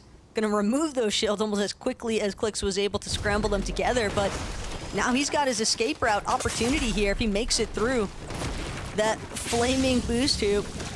Although, this is what I was asking for, MDF. Rox and Dax actually looking to confirm this elimination onto Clix. He is scrambling every which way, trying to juke in all directions. Oh, another team rolled up. Oh my gosh. Another team rolled up. Aoxy and JoJo dropped Dax before they can finish Clix, who had no material, by the way. That's why he was zigging and zagging like that. It just... You can't get luckier. Like, what do you chalk that up to? It's also, again, I pin that back to the hesitation that initially came from Roxanne and Dax. If they'd been quicker to the jump, I agree, they might have found that elimination onto Clix well before Aoxy and JoJo had the opportunity to come and third-party them after the fact. But yeah, they definitely cannot catch a break, even when things look like they're finally shaping up well for Roxanne and Dax. They learn a very tough lesson in this one. I'm just laughing. You see Aoxy throwing a clown emoji as well. Like, it's just all types of like little subtleties being thrown at one another. It's not looking good though. Clix surrounded by now Acorn and Cold here, who are likely going to get this elimination as he tries to double back. He's got no time left to actually pick up the reboot card of Vino. Cold is just closing the gap here. I was going to say, is he trolling or is he going to box him up? Like, I'm trying to figure this out, but no! JoJo and Aoxy come back. They're like the Are they little angels bodyguards? on their shoulder. They come to save the day, and they get all the eliminations here. Okay, so not necessarily save the day, but just eliminate everyone here. Oh my gosh.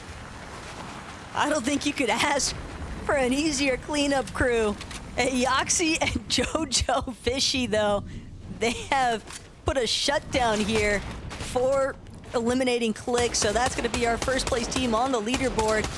Left to sit and wait until that final lobby of the day, MDF, but they've got to be feeling pretty good, all things considered, with their current position. Good amount of points, good amount of series points as well that they've confirmed here today. Yoxi and JoJo, though, we need to see a conversion into a strong late game performance after the terror that they just put all these other teams through. It's almost like everyone's like, yeah, okay, Vino, we're not just gonna let you do it again. You know, let's all rotate towards that drop and just see what's going on over there. And then it just becomes a melting pot. All these teams fighting here. I mean, Acorn almost caught in the collateral there, quite literally due to the fact that Shadow rolled up out of nowhere. I don't even think Acorn's got the reboot card of Cold. He is just on the move right now. Maybe he does. He's got to have it, right? There's no way he's not going to pick him up. We've seen Acorn stay in the zone if he had to save his teammates. Oh, wait, he's going back. Oh, I guess he doesn't have it. He's got to create some space first. He knew that it was too hot of a location. Too many teams kind of swarming through that desert biome. Made him quite uncomfortable with just looking to try and pick up that initial reboot. I respect the lap back, though. Sometimes you just got to take a lap. Take a lap and then come right back and see if it works out better. Booga, Aviv, it's kind of been their story all day today. He's dealing with the likes of Pilot and Flix. But Acorn, though, efficiently punished here. Virgo and Shadow more than happy to just sit pretty and wait for that lap back around by Acorn. Who's the duo? Yoxi and JoJo. These guys, the real villains. They're the real villains of NA right now. I don't know what they're up to. That's pretty dastardly, though, if you really think about it. I mean, 4 eliminations already staked here in second zone MDF exclusively off of playing cleanup crew. Like, yeah, you really aren't going to find a bigger villain of this lobby right now. It's just like end of day jokes. They're probably like, all right, well, it is what it is. Nero and Pink right here. Well, let's think about it. Nero and Pink have a chance right now to finish first for the qualifier here. First place is out. That's a huge gap lead. Of course, Vino and Clicks we knew that they had, but Acorn and Cold, now that they're out, that was their, if anything, their nearest competition. So Miro and Pink have a opportunity now, very rare opportunity, as do Iamzo and Tayson. Iamzo and Tayson, of course, starting off extremely hot. They got JoJo and Yoxi on them. This could be the end of their reign, as Yoxi, JoJo Fishy, when actually on level ground with another duo, Tayson and Iamzo quickly shut it down. So, a necessary vengeance, I think, for some of these teams in NA, even though I know for a fact that's not what's on Tayson and Iamzo's minds. They're looking to just collect the eliminations of whoever they come across. And at this point, they didn't even get a chance to try and recuperate. Virgo, Shadow immediately trying to collapse onto Tayson and Iamzo's current position. But Flowberry Fizz will pay off for the time being. Nitro Splash as well. Tayson and Iamzo, they could look for another 2 to add to the count. They've already got 6 eliminations, as is MDF, so they've been getting very active in this 5th lobby. Yeah, Tayson just had to reload right there, and there it is. Now back in action, back in order here. Tayson showing us just what he's made of here. Great side tag to give him a bit of an advantage here. And the focus here not to let up supporting Iamzo either. So they do a good job so far. Shadow's going to be the first to turn and bail out. Shadow and Virgo just playing a different type of Fortnite. So aggressive. But Tayson doesn't have any white heal, so he's gonna opt for the Slurp Cactus instead. Nice. That natural desert biome definitely coming up pretty big for them, but at the same time, some tags from behind again, since they didn't confirm either of those eliminations onto Shadow or Virgo. Now that see that Shadow Virgo, they got the opportunities to try and exchange some blows. Tayson, though, gonna opt to just continue moving forward. Just knows that he's got ample amounts of surge damage as is. Rather focus on his rotations and more optimal position. Snacky Magia caught in a bit of a tough spot here on the edge of Mount Olympus. If they're not careful and they stay here for too long, could be a third-party circumstance coming up from Brawler's Battleground. But Snacky, it's all about cranking up. He is trying to see if he can get an angle to approach on. Instead, it's a massive tag to the face. Tyler doing a decent job defending his current position. And Snacky, that's going to cost him his last shield potion. They do enough to push off Curve and Tyler here. So unfortunately, we're not going to see the results of this battle. It's our 7th place team against the 46th place in the tournament standings thus far after the first 4 full games have concluded. We jump out Booga and Aviv playing this far north. It's kind of interesting that Booga and Aviv, in my opinion, aren't a little bit higher on the leaderboards. But again, chalk it up to those first 2 games not necessarily going their way. Because all the other teams that are on the standings, like in that top 5, are pretty much landing south. They're all like neighbors, right? Adjacent to one another. The skill of the teams in the southern area is ridiculous, but up here, you got the likes of Booga and Aviv, ooh, right next to Ozone and Lawrence, who we've seen capture a few highlights here today already. Jumping back to the hotter side of the map, you have Mixon and Blaha right now, looking around here. Big storm base set up, towering over the area. Mixon just non-stop looking for any signs of life, any sort of movement to try and take shots at with this 4x scope on the Hunter's DMR. Isn't able to connect. Only threw 2 shots out there, though, to be fair. And now, one more time, just rotating each and every single one of these panels of this surge base, trying to see if he can leverage his elevated position and convert it into some nice surge damage. He's doing it well, especially if you notice the pros use the cones because it's easier to see through when you hold that edit. Just little advantages to give them the comfort and the most out of their big bases like that. A couple eliminations in the feed. Shadow to Bucky and Okus, so things are continuing for the likes of Shadow and crew. Reet and Ritual with a big storm tower as well. We talked about these being set up. This is much taller than any other one we've seen so far. Same situation on hand here, though. Yeah, if you ever had any issues with locating where Reckless Railways is on the map, well, Reet and Ritual have essentially established it for the whole lobby. They've even got a decent line of sight up towards Rift Island. With all the shots going off in the surrounding area, it could kind of interest Reet and Ritual to move from their current position. Maybe see if they want to get a piece of the pie here. Batman Booga and Rapid, aka one of Kelly's favorite teams, they're looking to make some marks of their own here on Rift Island.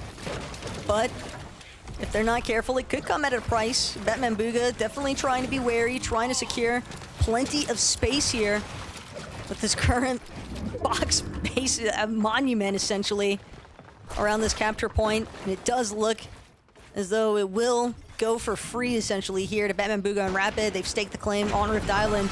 Bryson Bolts, Mew and Par. They've got to be a little bit more wary now, a little bit more cautious in terms of their approach here. Since Batman Booga and Rapid, they technically have the advantage against some of these other teams here now. There's loadout here as well.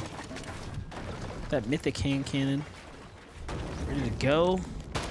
Let's go Bryson Bolts. This is a team that's been trying to play for some high ground spots. We've seen them do it a few times.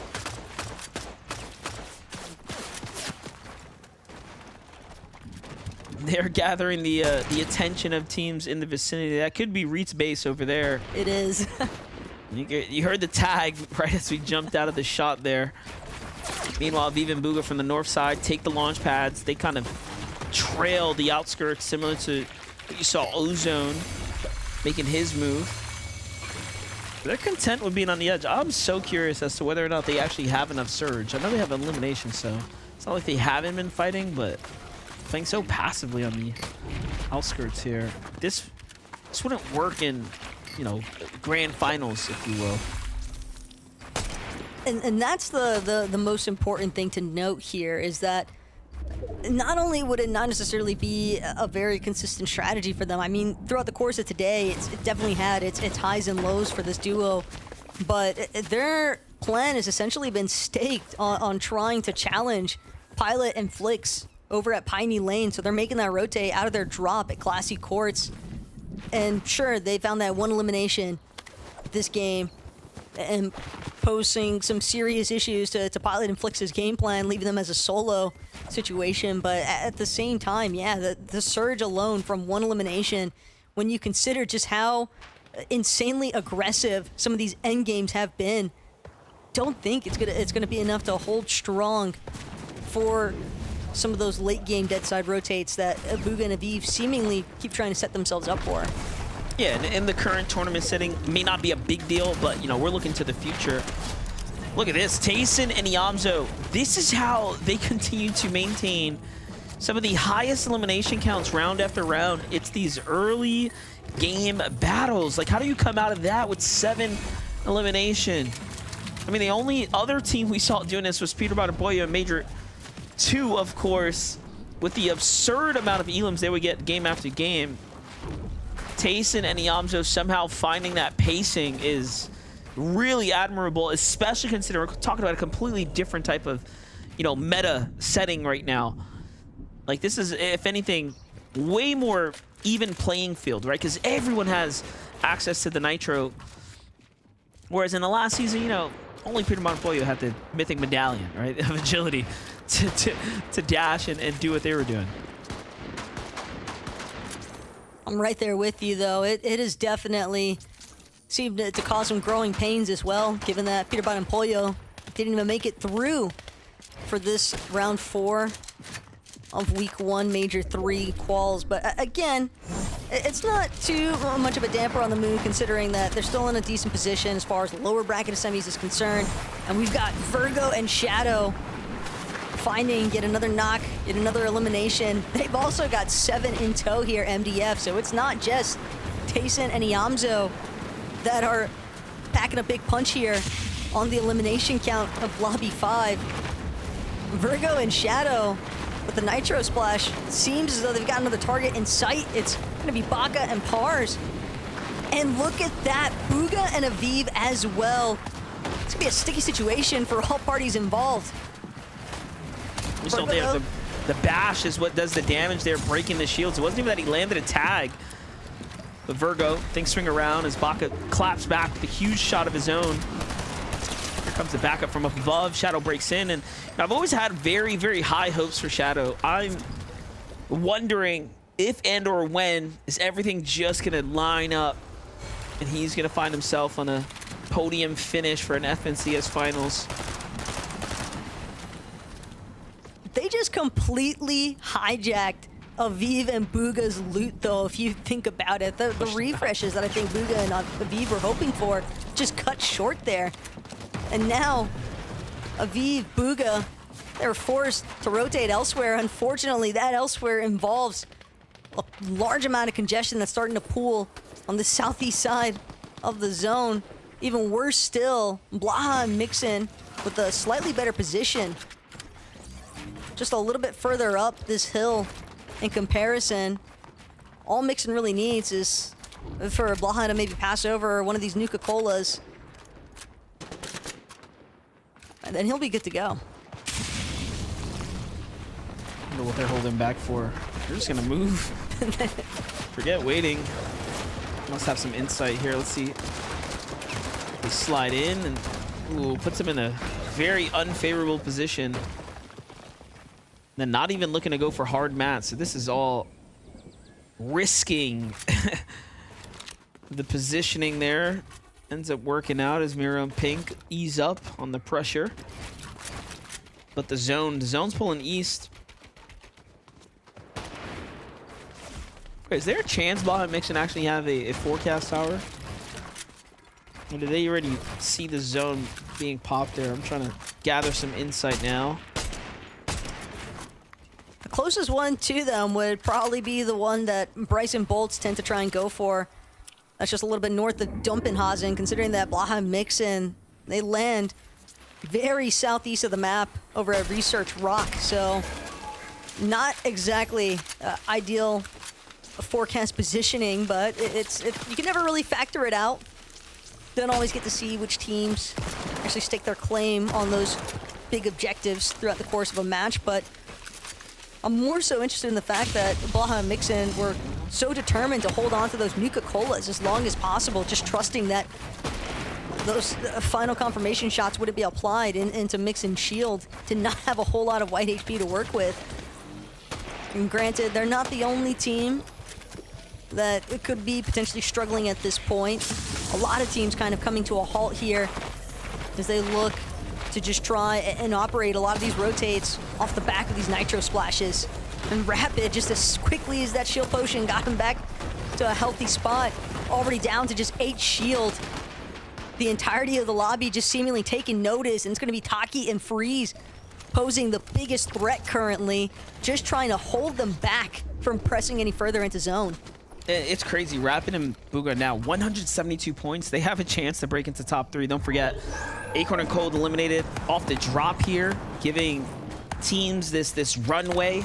But so is Vino and Clicks, as they're sitting in the lobby right now following along as well. So a lot happening here. The standings are surely going to be much more congested up towards that top 10, and likely a new second and third place team sitting amongst there going into game number 6.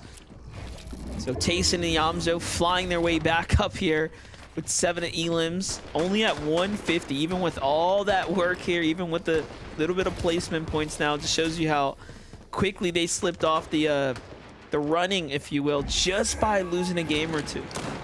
But if they can find a Victor Royale here in Lobby 5, it could definitely bring them back into the conversation. Certainly not a duo I would ever count out by any means. Blaha Mixon, though, they managed to find an elimination for themselves. We'll get a chance to see the double bash of the Nitro boost, and that is painful for Parsi. He did not even get a chance to respond. Just crouched, hoping nobody would notice him, and he gets pounced on by Blaha Mixon. Victor now trying to see if he can confirm, but over peaked just a little too long. Got a little bit of damage in, but not enough for the knock.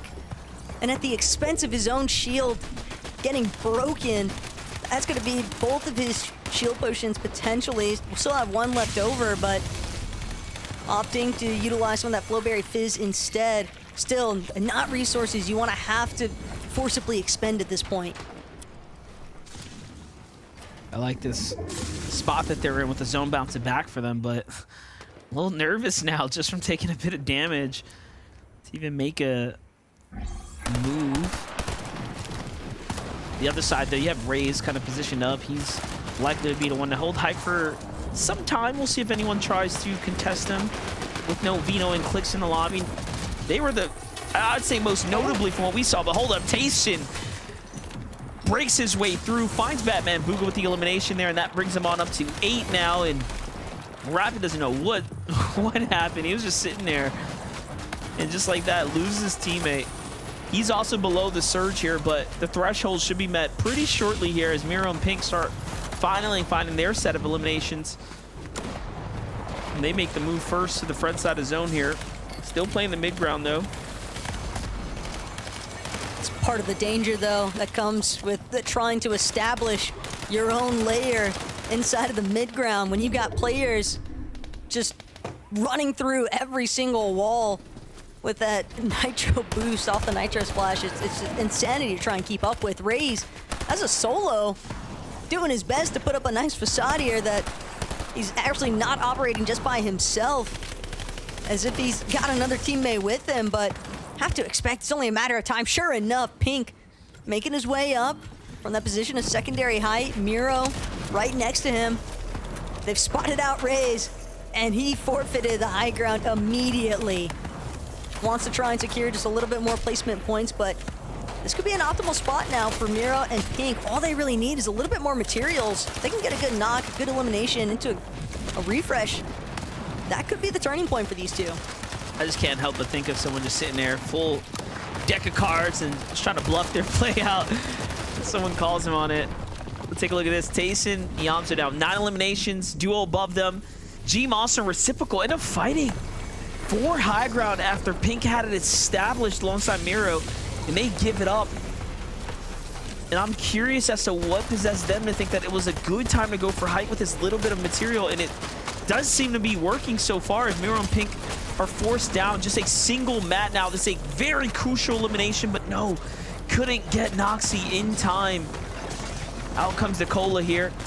Little glimpse onto Pink, but Miro misses the hold and still finds Freeze there with a monstrous tag. Just scrambling here. What can you do? Well, at this point, it's a miracle that Miro didn't even get knocked in the process there. Pink, 4 Elans crushed still around going. the corner. He might actually be able to pick up Chris if they're not careful. Instead, it's going to be Blaha sprinting by. Another massive tag from behind, but Pink and Miro finally get shut down. Yamso and Tayson still operating, still working their way through the low ground. 12 elims for Tayson in the Yamso now. The numbers starting to rack up here, but high ground pressure should be able to close this one out as Tayson is down to a single mat. We don't know how Yamso's looking. Yamso actually does have just enough material. Some hard mats come out. Okay, this is going to give them a chance to actually heal back and get back into this game. So it's not completely over yet. It will come down to whether or not Curve pushes Tayson and Yamso on the low ground, or if he goes for high ground. He pushes up to the second layer. This is going to give Tayson and Yamso better angles here, more room to work with. G-Monster Reciprocal starting to run out of material up top. So the gas is running thin, but Curve finds Tayson there, and he evens the playing field out, giving Reciprocal the advantage, and they close out the win there. So taking the high ground and turning it into a Game 5 Victory Royale is exactly what they needed. That was nearly stolen away as well by Tayson and Yamso. If they'd had just a little bit more to work with, Curve really being the thorn in their side for lobby number 5 here, MDF, but an excellent pickup there from G-Money and Reciprocal. The fact that they overtook the high ground from Miro and Pink and managed to hold on to it despite their low material count just goes to show that they did an excellent job at suppressing a lot of the low ground layers. Yeah, it's crazy how much that third component in these types of end games ends up playing into the weight of who's gonna win this, essentially tipping the balance here all the way into Reciprocal and G-Monster's side on the scale there, and it was just all but over. Congratulations, we actually see a new team jump in for the Game 5 win here for G-Monster and Reciprocal, the first here on the weekend for them. So the qualifiers are off to a great start for G-Monster and Reciprocal, and you know what? They did that with a well-deserved win. They actually fought for height. Yeah, and I think that they are justly rewarded as well, because taking height, not necessarily the easiest thing when you're dealing with Miro and Pink, but a success story nonetheless here for Reciprocal and G-Monster. More to come, though, in our final lobby of the day and a recap of Game 5 right after this short break.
What's going on, everybody? Welcome back to the FNCS. This is week number 1 of Major 3, the last chance to try and claim one of 10 spots for the Global Championships later on in September.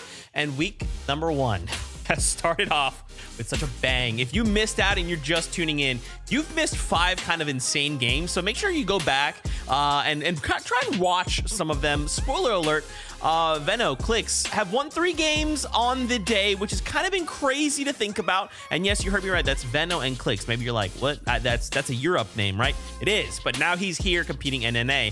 Guys, why don't we talk about what has happened in this last game? Because we only have one more on the day. Today's flown by. Oh, yeah. Super fast.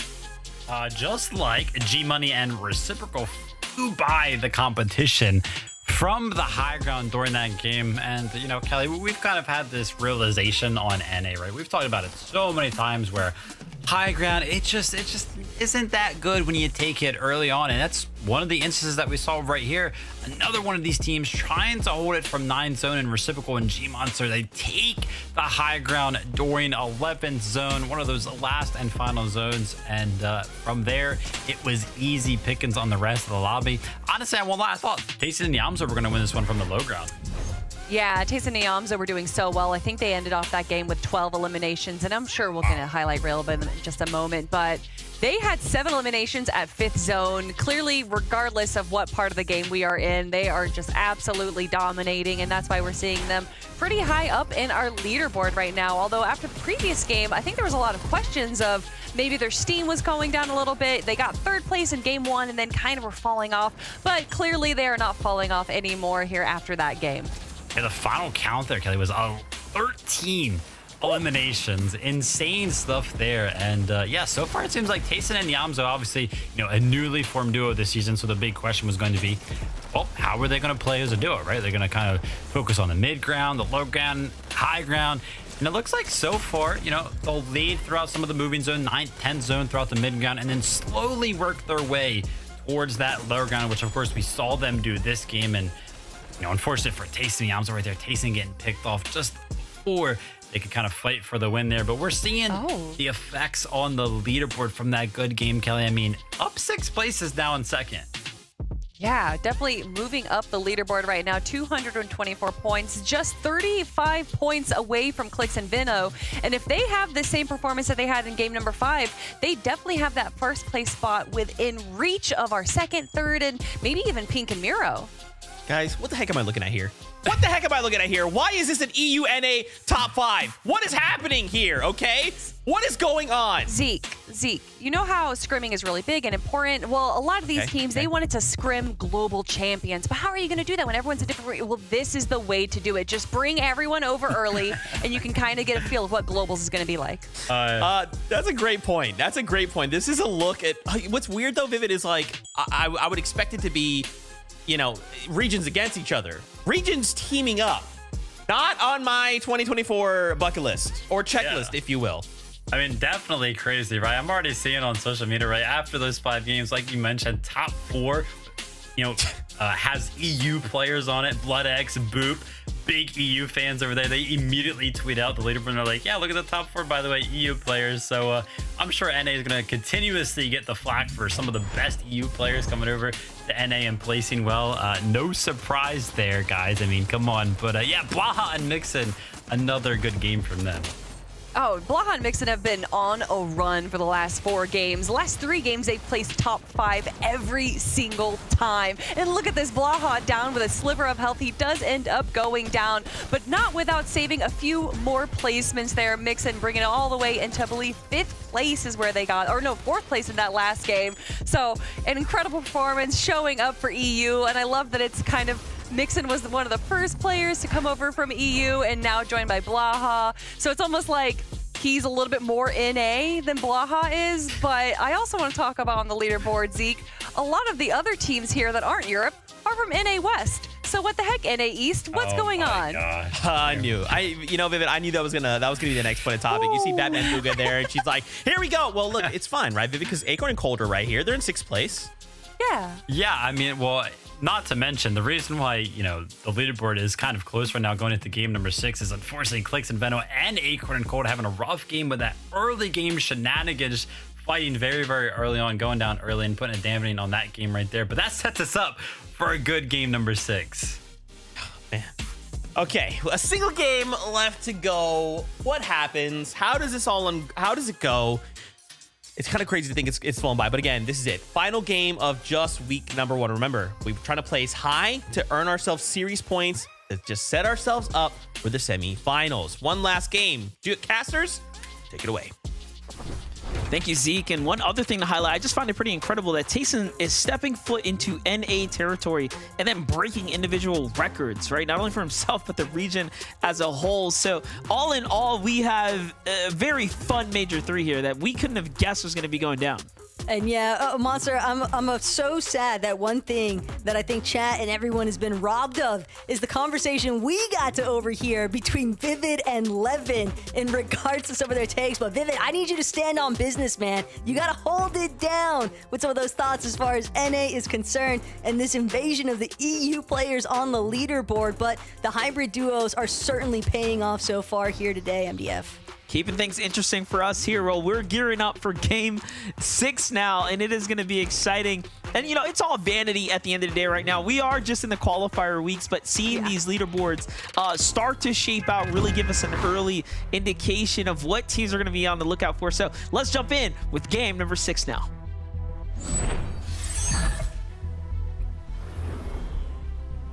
All right, well, this is game 6. We are here to close out the first kickoff qualifier of Major 3 here, Taco. And we couldn't have been in for more excitement than we have watched unfold here today with the contested battles and everything in between. So let's start it off with Clix and Vino, the V2, if you will, here at the Sandy Steps. Yeah, currently, Clix probably got Blood X in his ear right now saying, hit your DMR shots. But good attempt so far. At the same time, it's not as if Clix and Veno can't still look to convert this back in their favor. Roxanne and Axe got the better end of this team for the most part in that last lobby, MDF. But the trick is getting a repeat of that same circumstance. And Clix, Veno, they're just content to loot things out as much as possible here at Sandy Steps before they look to make their approach into trying to confirm 2 eliminations if possible. We'll see what's going to end up playing out for that. Meanwhile, I'm looking at the feed. Tace might be knocked here. So little exchanges happening everywhere while Zooks and Bacon might be getting into a battle themselves. The team sitting above them. But no, they're going to all disengage here. On the other side, we do get to jump in. So Tayson is knocked official here.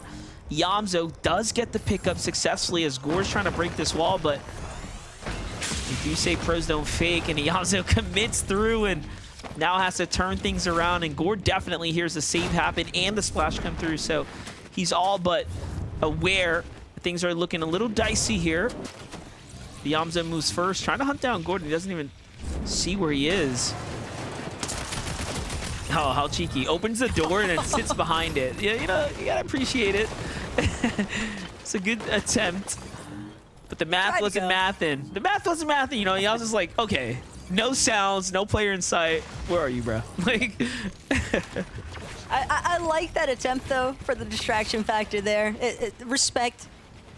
Valiant hustle there from Gord, but unfortunately for him, Tayson and Yamzo, they're not looking to mess around. They want to see if they can overtake that top of the leaderboard.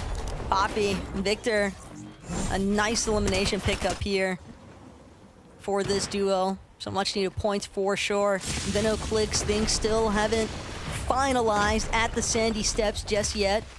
But a very healthy Veno and a very healthy Clix could be disastrous for Roxanne and Dax. I'd be lying, MDF, if I didn't say that Veno and Clix have a little bit more leverage as far as experience is concerned up against the likes of the team that they're dealing with. Although they want to make sure that they're quick on securing those eliminations. We've seen how devastating the third-party interference can be if you take a little bit too long closing out your fights. yeah, that's all I was thinking about was, well, you saw what happened last game. You have Aoxy and Jojo Fishy just rolling up. Like, so I'm not sticking around the drop for too long. definitely not after Game 5. And in fact, I'm probably studying Game 5 a little bit longer, because if this was a grand finals, you know, that little wrench being thrown in there, you want heads up on plays like that. But from one disengage straight into a fight, it looks like Edgy and Death actually pushed the envelope here, because Zooks and Bacon were the first to try to give up this fight. They didn't necessarily want it when they took the launch pads. They went in the opposite direction, but Edgy really forcing the situation here. Now he's got a knock and does have the advantage still. No eyes yet on Zooks, and Zooks is trying to get to his teammate here, but there's a down body, gets the finish, finds Zooks. Grabs the walls as well, and he's got the advantage still. I'm thinking he should play for the pickup right now. There's teams everywhere here. Yeah, it looks as though there might be two other teams that could potentially converge on their current position, but Zooks, Edgy just needs to find that closing shot before Zooks finds his duo Death, who's still knocked on the floor with no shield. You would think the advantage is pretty heavily in Edgy's favor, but again, those other teams that are encroaching on their current position, posing so much of a threat. Edgy takes a pretty big tag here. Zooks just needs one more, but instead Edgy will manage to confirm it, but it's just too little too late here. Aoxy and Jojo Fishy, seems like they found their plan for success after Game 5. And the cleanup crew continues here. 2 eliminations picked off practically for free at this point. Man, I'm just wondering, like, how he had all that metal fully built, ready, and in play for the pickup there. Definitely going to be upset about that decision there, but it is what it is. Meanwhile, somehow Aoxy and JoJo are just, like, on a rampage right now at finding points the very, very last moments, as are others. You saw the quick highlight there from Noisy, doing well. Take a look at the quick update on the standings. Tayson and Yamzo eliminated there, second place out of the game, opening things up for the remainder of the lobbies here. Clix and Vinel still with a pretty big lead here. Things continue to get more interesting.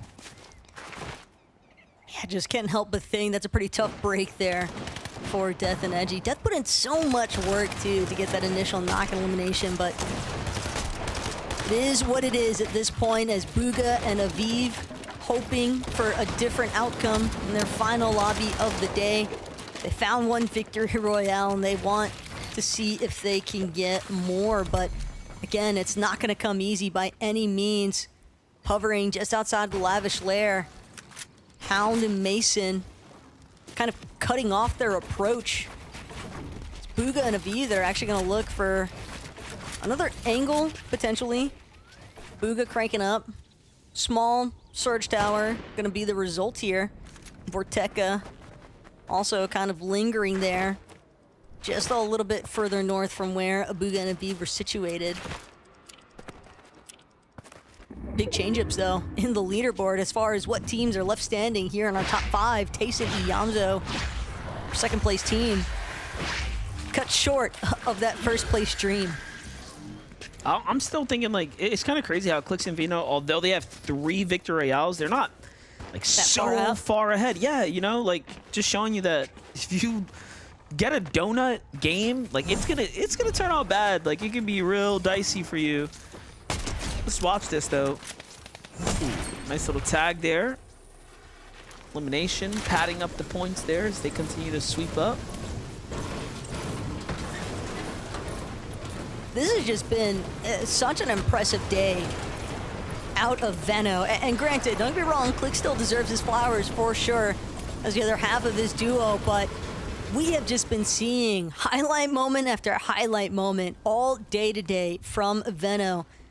And as long as this team is left standing, they are certainly looking to defend their spot as first place for our Week 1 quals.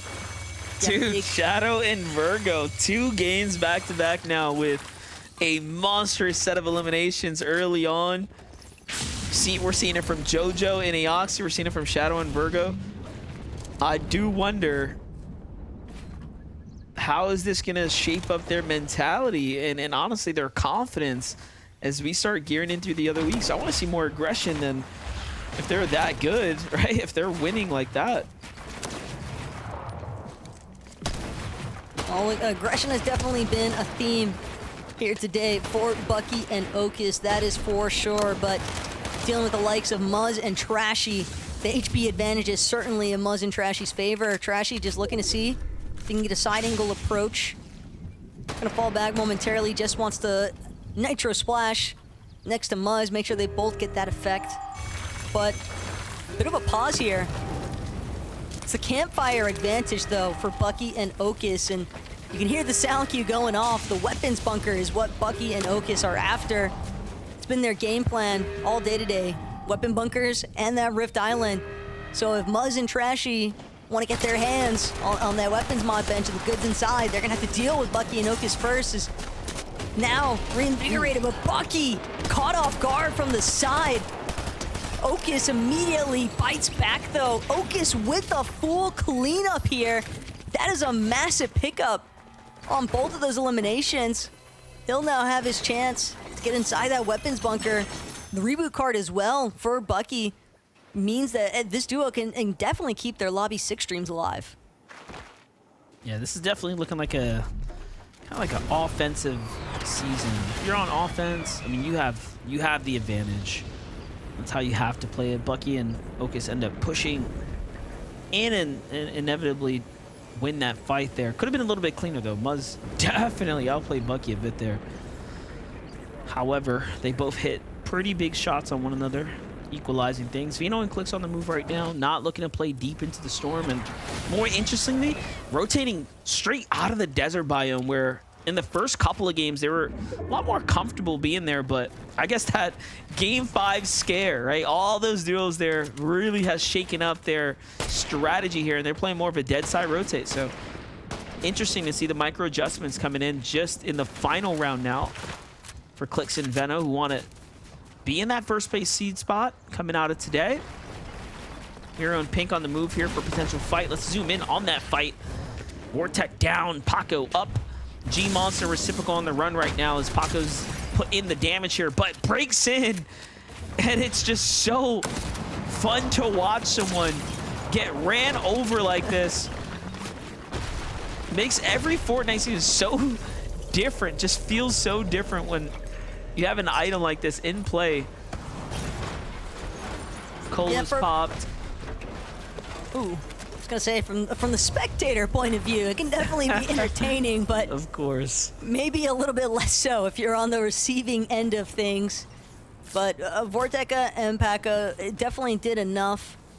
They both got a single elimination, and now it's all about whether or not they can make a smooth rotate out from this current position underneath this bridge. They've got Miro and Pink to deal with.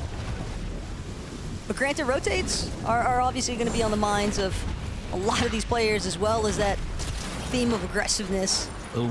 Miro and Pink, they left G-Money scattered at the end there. Quite literally turned into a loop pinata in the box.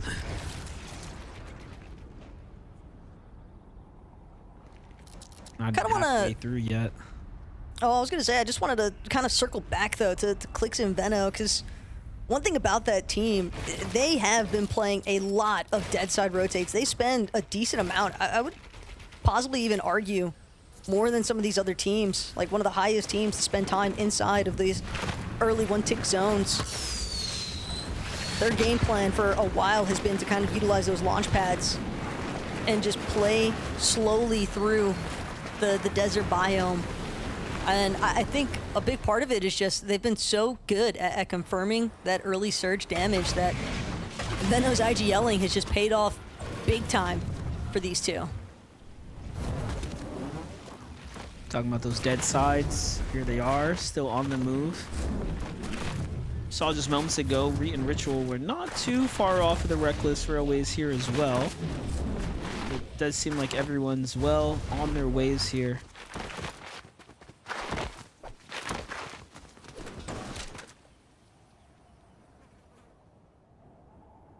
Doubt they have to worry about encountering anyone anytime soon, though, given that their intention is to kind of just wait until more of those late game zones come into effect.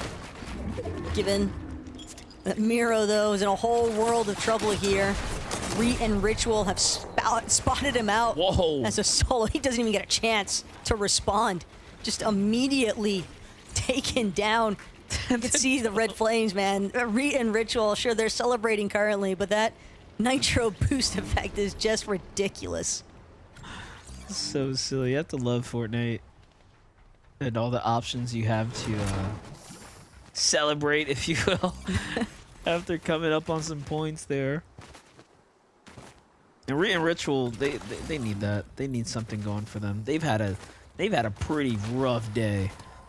Pink and Miro have had a great day, all things considering. Had they not just been eliminated, they'd surely finish in the top 5. Now, questionable if they can maintain with 206. But they might still have a top 5 even after this game, depending on how some of these other performances ultimately play out. But yeah, Pink and Miro, the huge up-and-comer duo, if you will, as far as the, you know, more the newer ones that were just formulated for this FNCS. And it is really exciting because a lot of people might not anticipate as many of the EU players to come over to NA as they did, but when you really break it all down, I mean, Pink getting to duo with someone like Miro, I don't want to say that it's like, you know, no disrespect to Vico by any means, but it's Miro of all people. Like, a lot of these EU players kind of just recognizing the fact that they are pairing up with what are considered to be some of the best players on NA. And it's pretty crazy to think that it took this many seasons before we started seeing them decide to actually mosey on over. Yeah, Miro, you know, obviously extremely established, has the legacy already built out. Vico, on the other hand, building his legacy actively, right? Rising to be one of Europe's strongest in the recent, I'd say, last 6 seasons or so. He's continued to climb and improve. But there is just levels, of course, of difference. And honestly, the type of caliber NA as a region as a whole has to offer, right? Still amongst the best globally. So this is fun. NA constantly remaining the place of attention. Always putting out great events. Bugan Aviv. Okay, we have not seen them with 4 eliminations this early into a game so far. I wonder what changed. So they're just turning online right now. So put them closer to top 10 as well. We'll get a chance to see. Nice shot from Booga on that Huntress DMR. And yeah, I don't think Taki was having fun there. Not with 2 players just nitro bashing through on walls into the boxes. It's just only so much left to be done as a solo from that position. But Veno and Clix kind of recognizing the fact that they've got a handful of teams definitely local to their current position, so they want to make sure that they are cautious, smart with their timing on this next rotate. And it's in everyone's best interest to start rotating. This is really bad terrain. You look at the map, there's mountains, so you're quite literally forced into these really odd funnels on the outskirts. Even Blaha and Mixon are slowly but surely setting themselves up for failure on this rotate if they don't find a way to get through this duo that's next door. They will start to run out of time here. And there it is. They're going to go complete different strategy. Say, forget we're going around that little valleyway. We're going straight through the middle. And you see it ends up playing out. At least for right now, but I have to remember there were a couple of teams already staked on that bridge. Could be some other difficulties that they encounter, but Rift Island continues to deliver as far as action is concerned. Raze trying to utilize the Mythic Hand Cannon, see if he can connect a shot there onto Mixon, but so far, no good. So he continues to look up. This is a very interesting spot for Rift Island to spawn because of the way it plays off the terrain, making it that much more elevated. It's already on some elevation, so This is a crazy position to have over the lobby. You can see how much of a congestion it's forcing underneath it now. And very few teams have managed to even make it up here. More teams situated below watching the zip lines. You have Rise, Agers. I saw NPen there. Arzenbaka too. So yeah, definitely a decent amount of congestion starting to pool towards this south side of the zone.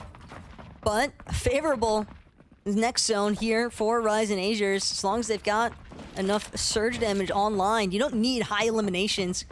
As long as you've got a consistent surge strategy, then you're usually going to be good to go. But Rise and Azures, they're definitely still being as aware as ever, trying to box out a little bit further, claim a little bit more space. Reet and Ritual immediately going to try and establish their own turf. Just one layer underneath. Could be only seconds before those teams actually decide to start clashing to see who can truly claim and control that amount of space. What's going to happen now with the way the zone's going to play out? We're going to get a surge warning for sure. Yeah, there's way too many players stacked on top of one another. No real reason to rotate right now, and it's going to be an easy rotate because of the way the teams under the Rift Island are playing. They're all boxed up, bit defensively, right? And look, this is just going to allow everyone to just rotate on in here. I love that Vino and Clix are moving right now. I think they, for sure, are reading the situation accordingly. Way too many teams over there. Didn't get a chance to check early on, but keep in mind, Clix and Veno, they are a team that likes to play for Forecast if the Forecast Tower north of Sandy Steps actually spawns in. So could be good odds that they might have that under their control, which is part of the reason why we see them in such a strong position. But 118 below that damage threshold, didn't find enough surge earlier on. So Veno, Clix doing what they can. Veno's got that thermal scope on the Hunter's DMR, spots out Convict, good tag, but just barely gonna crawl his way to 17 above that damage threshold now. Still. Shadow's ripped out the sky, by the way. Free loot for Vino right here. It's gonna cap him off, set him up. Clix jumps down and just start chucking heals up to the high ground now. That's so much resources. They're gonna win this game, aren't they? Is that what's happening right now? Like, what's going on? Definitely trying to set up for a fourth, and right now, Magia, Snacky, last thing on their mind is winning. Currently, it's just surviving. The Nuka-Cola gonna buy Magia a little bit of an extended lifeline here, but with his duo Snacky having already been eliminated, he's not gonna allow Bucky to go for the free revive onto Okus, trying to fight his way through these walls, but Magia can't stand his ground any longer. Bucky gonna look to see if he can save Okus now. Dolzier and Natmos trying to apply some pressure onto his box, but I think he had just enough brick walls in front of him for him to be successful on the secondary attempt for reviving Okus. Look at this, Batman, Booga, and Rapid trying to jump up for the podium closeout right here. A top 3 in sight. If they can find eliminations and keep earning placement points, they are so very close to such a strong FNCS Qualifier 1 finish here. Wait for them to really show out so far for this Major 3 kickoff. Meanwhile, Tyler and Curve have continued to remain on the high ground, but look, no opportunities to find big damage have kind of put them in a bit of a precarious spot here. They have to get more active. I'm trying to shuffle through. Yeah, I was going to say, I'm trying to find where Clix and Veno position themselves here. 98 below, or sorry, above here, so barely holding on right now.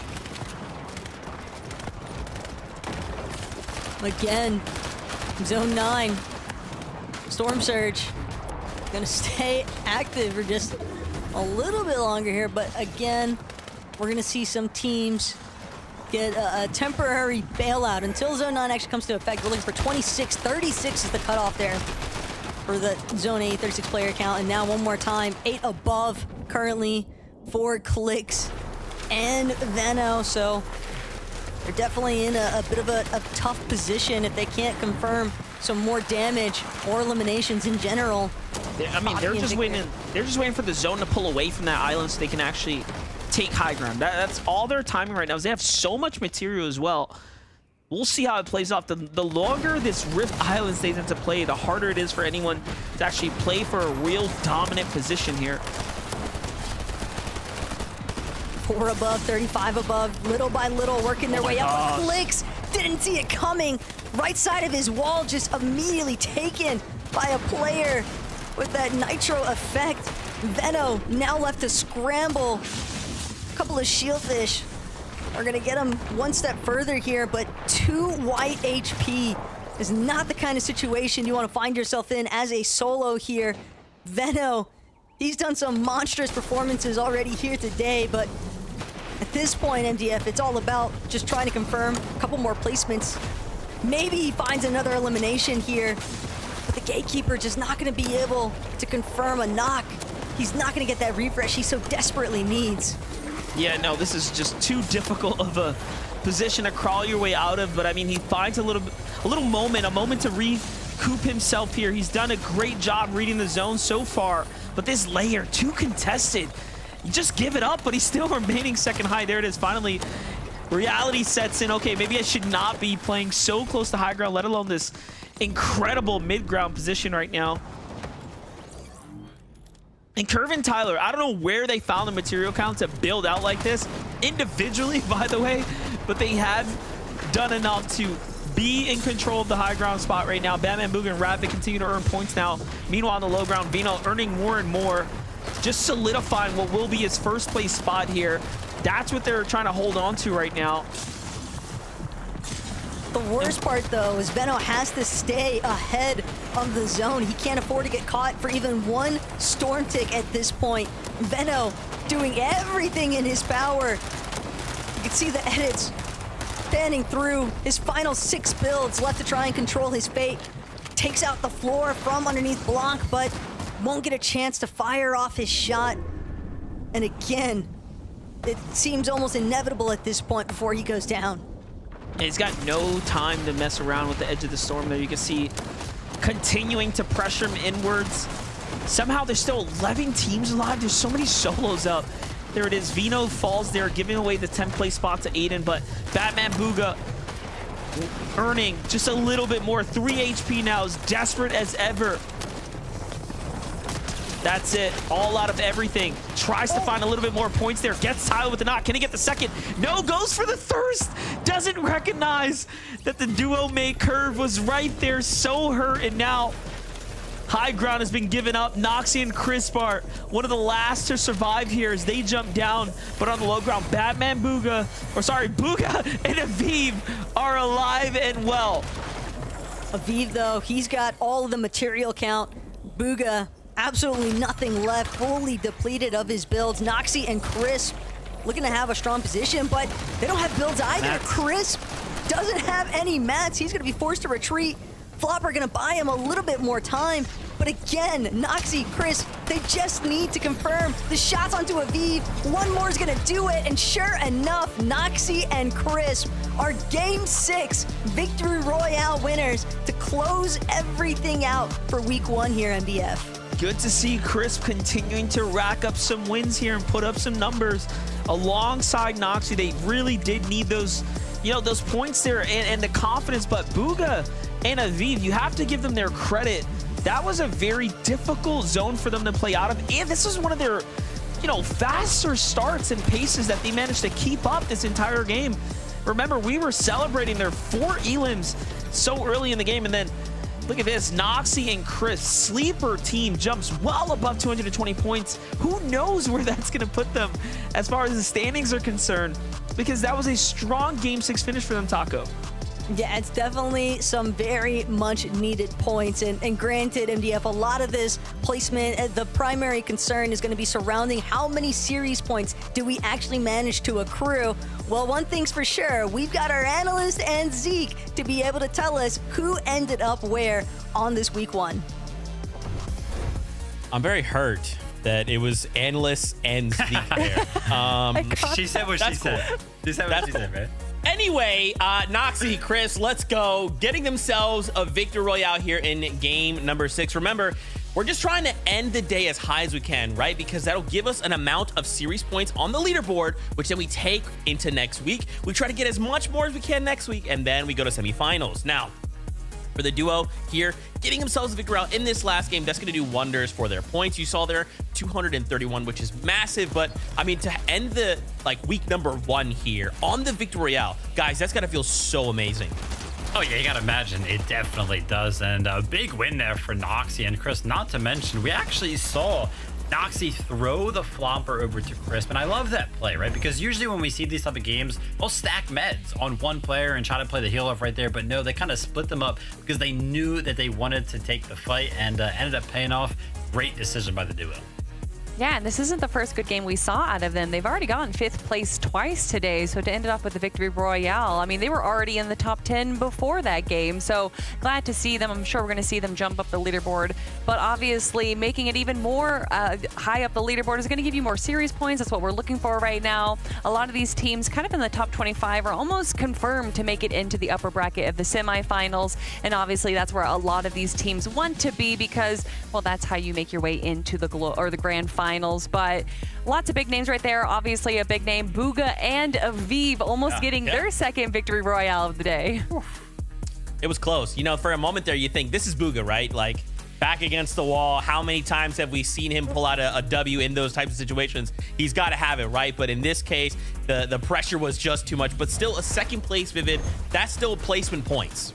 Yeah, of course, and we're early on into this FNCS, of course, and you know, we did get our first set lobby throughout the day, and whenever this kind of happens, I always love to see teams that show me something from different playstyles, right? We saw Booga and Aviv win a game from the high ground, then boom, in game number 6 here, getting a 2nd place from the low ground. That to me means that they are able to play multiple different scenarios throughout end games, which I always favor when it comes down to doing well in a grand final. So in my opinion, after just qualifier 1, Booga and Aviv looking very good. All right. Okay, I vibe with it. All right. The question on everyone's mind. Standings. Does EU still hold top 5 placement spots? Probably. Let's find out together. Yeah. Let's see how this all unfolded after just game number 6. Did someone manage to dethrone Veno and Clicks? The answer, no. These guys will come out in that number 1 seed after week number 1. Veno and Clicks. I mean, incredible performance, winning 3 out of the 6 games. Veno showing time and time again, you know, usually the duo, whoever Clicks is paired up with, usually Clicks is the one showing us these solo performances, but Veno did it multiple times today. Yeah, Clicks, Veno, both of them definitely pulling out everything into the competition today, and I think that's what we expected from them. A lot of big question marks were happening before the qualifier started if this duo was actually going to be able to work on their communication, work on their synergy, because that definitely seemed to be a point of contention between the two of them. Obviously, when you have such big, opinionated individuals such as Veno and Clicks, it's expected for there to be a little bit of clashing, but clearly they have worked out whatever their issue was. Regardless of if that's off-stream or on-stream, they are clearly on one today with almost 300 points in first place. And then, of course, we have Blaha and Mixon in second place, another EU duo, the actually only EU duo that we got to see compete entirely. Noxie and Crisp, though, making sure that it's not just an EU top 3. No. We're going to take that spot away from Tayson and Iamzo. Got to tip our hats though, Zeke, right? I'm seeing a number on this page right here. 37 eliminations for Tayson and Iamzo. I mean, we saw multiple games where we were question marking like where they were finding so many eliminations, and clearly the total number just kept racking up. Oh, and to add on to that, Tayson, I believe, had the highest amount of individual eliminations in a single game, which was 10 for the record today. Just nuts. Come over. He just comes over here. He's like, hey, I'll just move regions, and I'll just set a record when, first day. It's not a big deal. Obviously, you guys know we like to joke, hey, which one's better, NA, EU, or so other regions. I kind of want to get serious here for a moment, right? Ooh. This was a tough week 1 for NA players to come over and be like, okay, well, like let's hang, let's see what we can do, and they showed out in big ways, right? And now they're kind of putting NA on notice. They're like, hey, look. We're here now. We are the curveball in major number 3. And I feel like for NA, there has to be kind of like a level of adaptation we have to like do to try and hang and or try and just stop them right now. After just this kind of initial showing, week number 1, how do you guys feel about this invasion, so to speak? Is this good? Is this bad? What are your takes? So in a serious manner, right, this little move from some of these EU players have formed probably some of the strongest teams that will ever kind of happen in Fortnite history, right? I mean, you're kind of combining some strong players from NA with strong players from EU, right? That's just going to combine strong teams, and they are clearly showing that they have done just that. From an unserious standpoint, to defend NA and cope a little bit here, we didn't have Kanata and Cooper, and we didn't have Peter and Pollo playing, so we'll go ahead and save our secret weapons for when it really matters. Although it's not much of a secret, is it? And we'll see what exactly happens in Fortnite. Maybe certain things get unvaulted. Who knows? But to go back to your point, Zeke asking, is this good? Is this beneficial? I mean, if you look at any other, not just traditional sports, but esports as well, imports is a big thing. Players from all around the world will get hired, imported onto a team to represent them in their region. And I don't think that necessarily takes away from them being a, player from Asia, a player from Europe, a player from Oceania, and then moving to a different region. I don't think that takes away their identity. I don't think that takes away from the other players. For me, I just want to see the best players compete in Fortnite. And I understand that there's a big dialogue of NA versus EU. It's fun. Obviously, everyone wants to root for their region. But for me, I just want to see the best players compete. I want to see top level Fortnite, and that's what we're getting here today. Regardless of which region wins, which region beats out, I'm just excited that we're having a lot of fun. 100%, Kelly, 100%, right? And Muzz is just a fantastic example of this, right? We kind of asked the question, what region is Muzz currently? Well, he's bounced around, right? And we just think he's a great player. He doesn't have to necessarily just be like pigeonholed into, he's just this region and that's it, right? If he wins, well, he's that region, so it's cool. This is interesting. This has been a shakeup that I think many of us probably would not have anticipated so much of EU coming over, and now we're intermingling, right? You've got OCE in here as well. What does this mean for week number 2 and beyond? Well, time will tell. Any closing thoughts before we say goodbye? Because this is the worst part of the show. We have to say goodbye, and I hate that. Oh.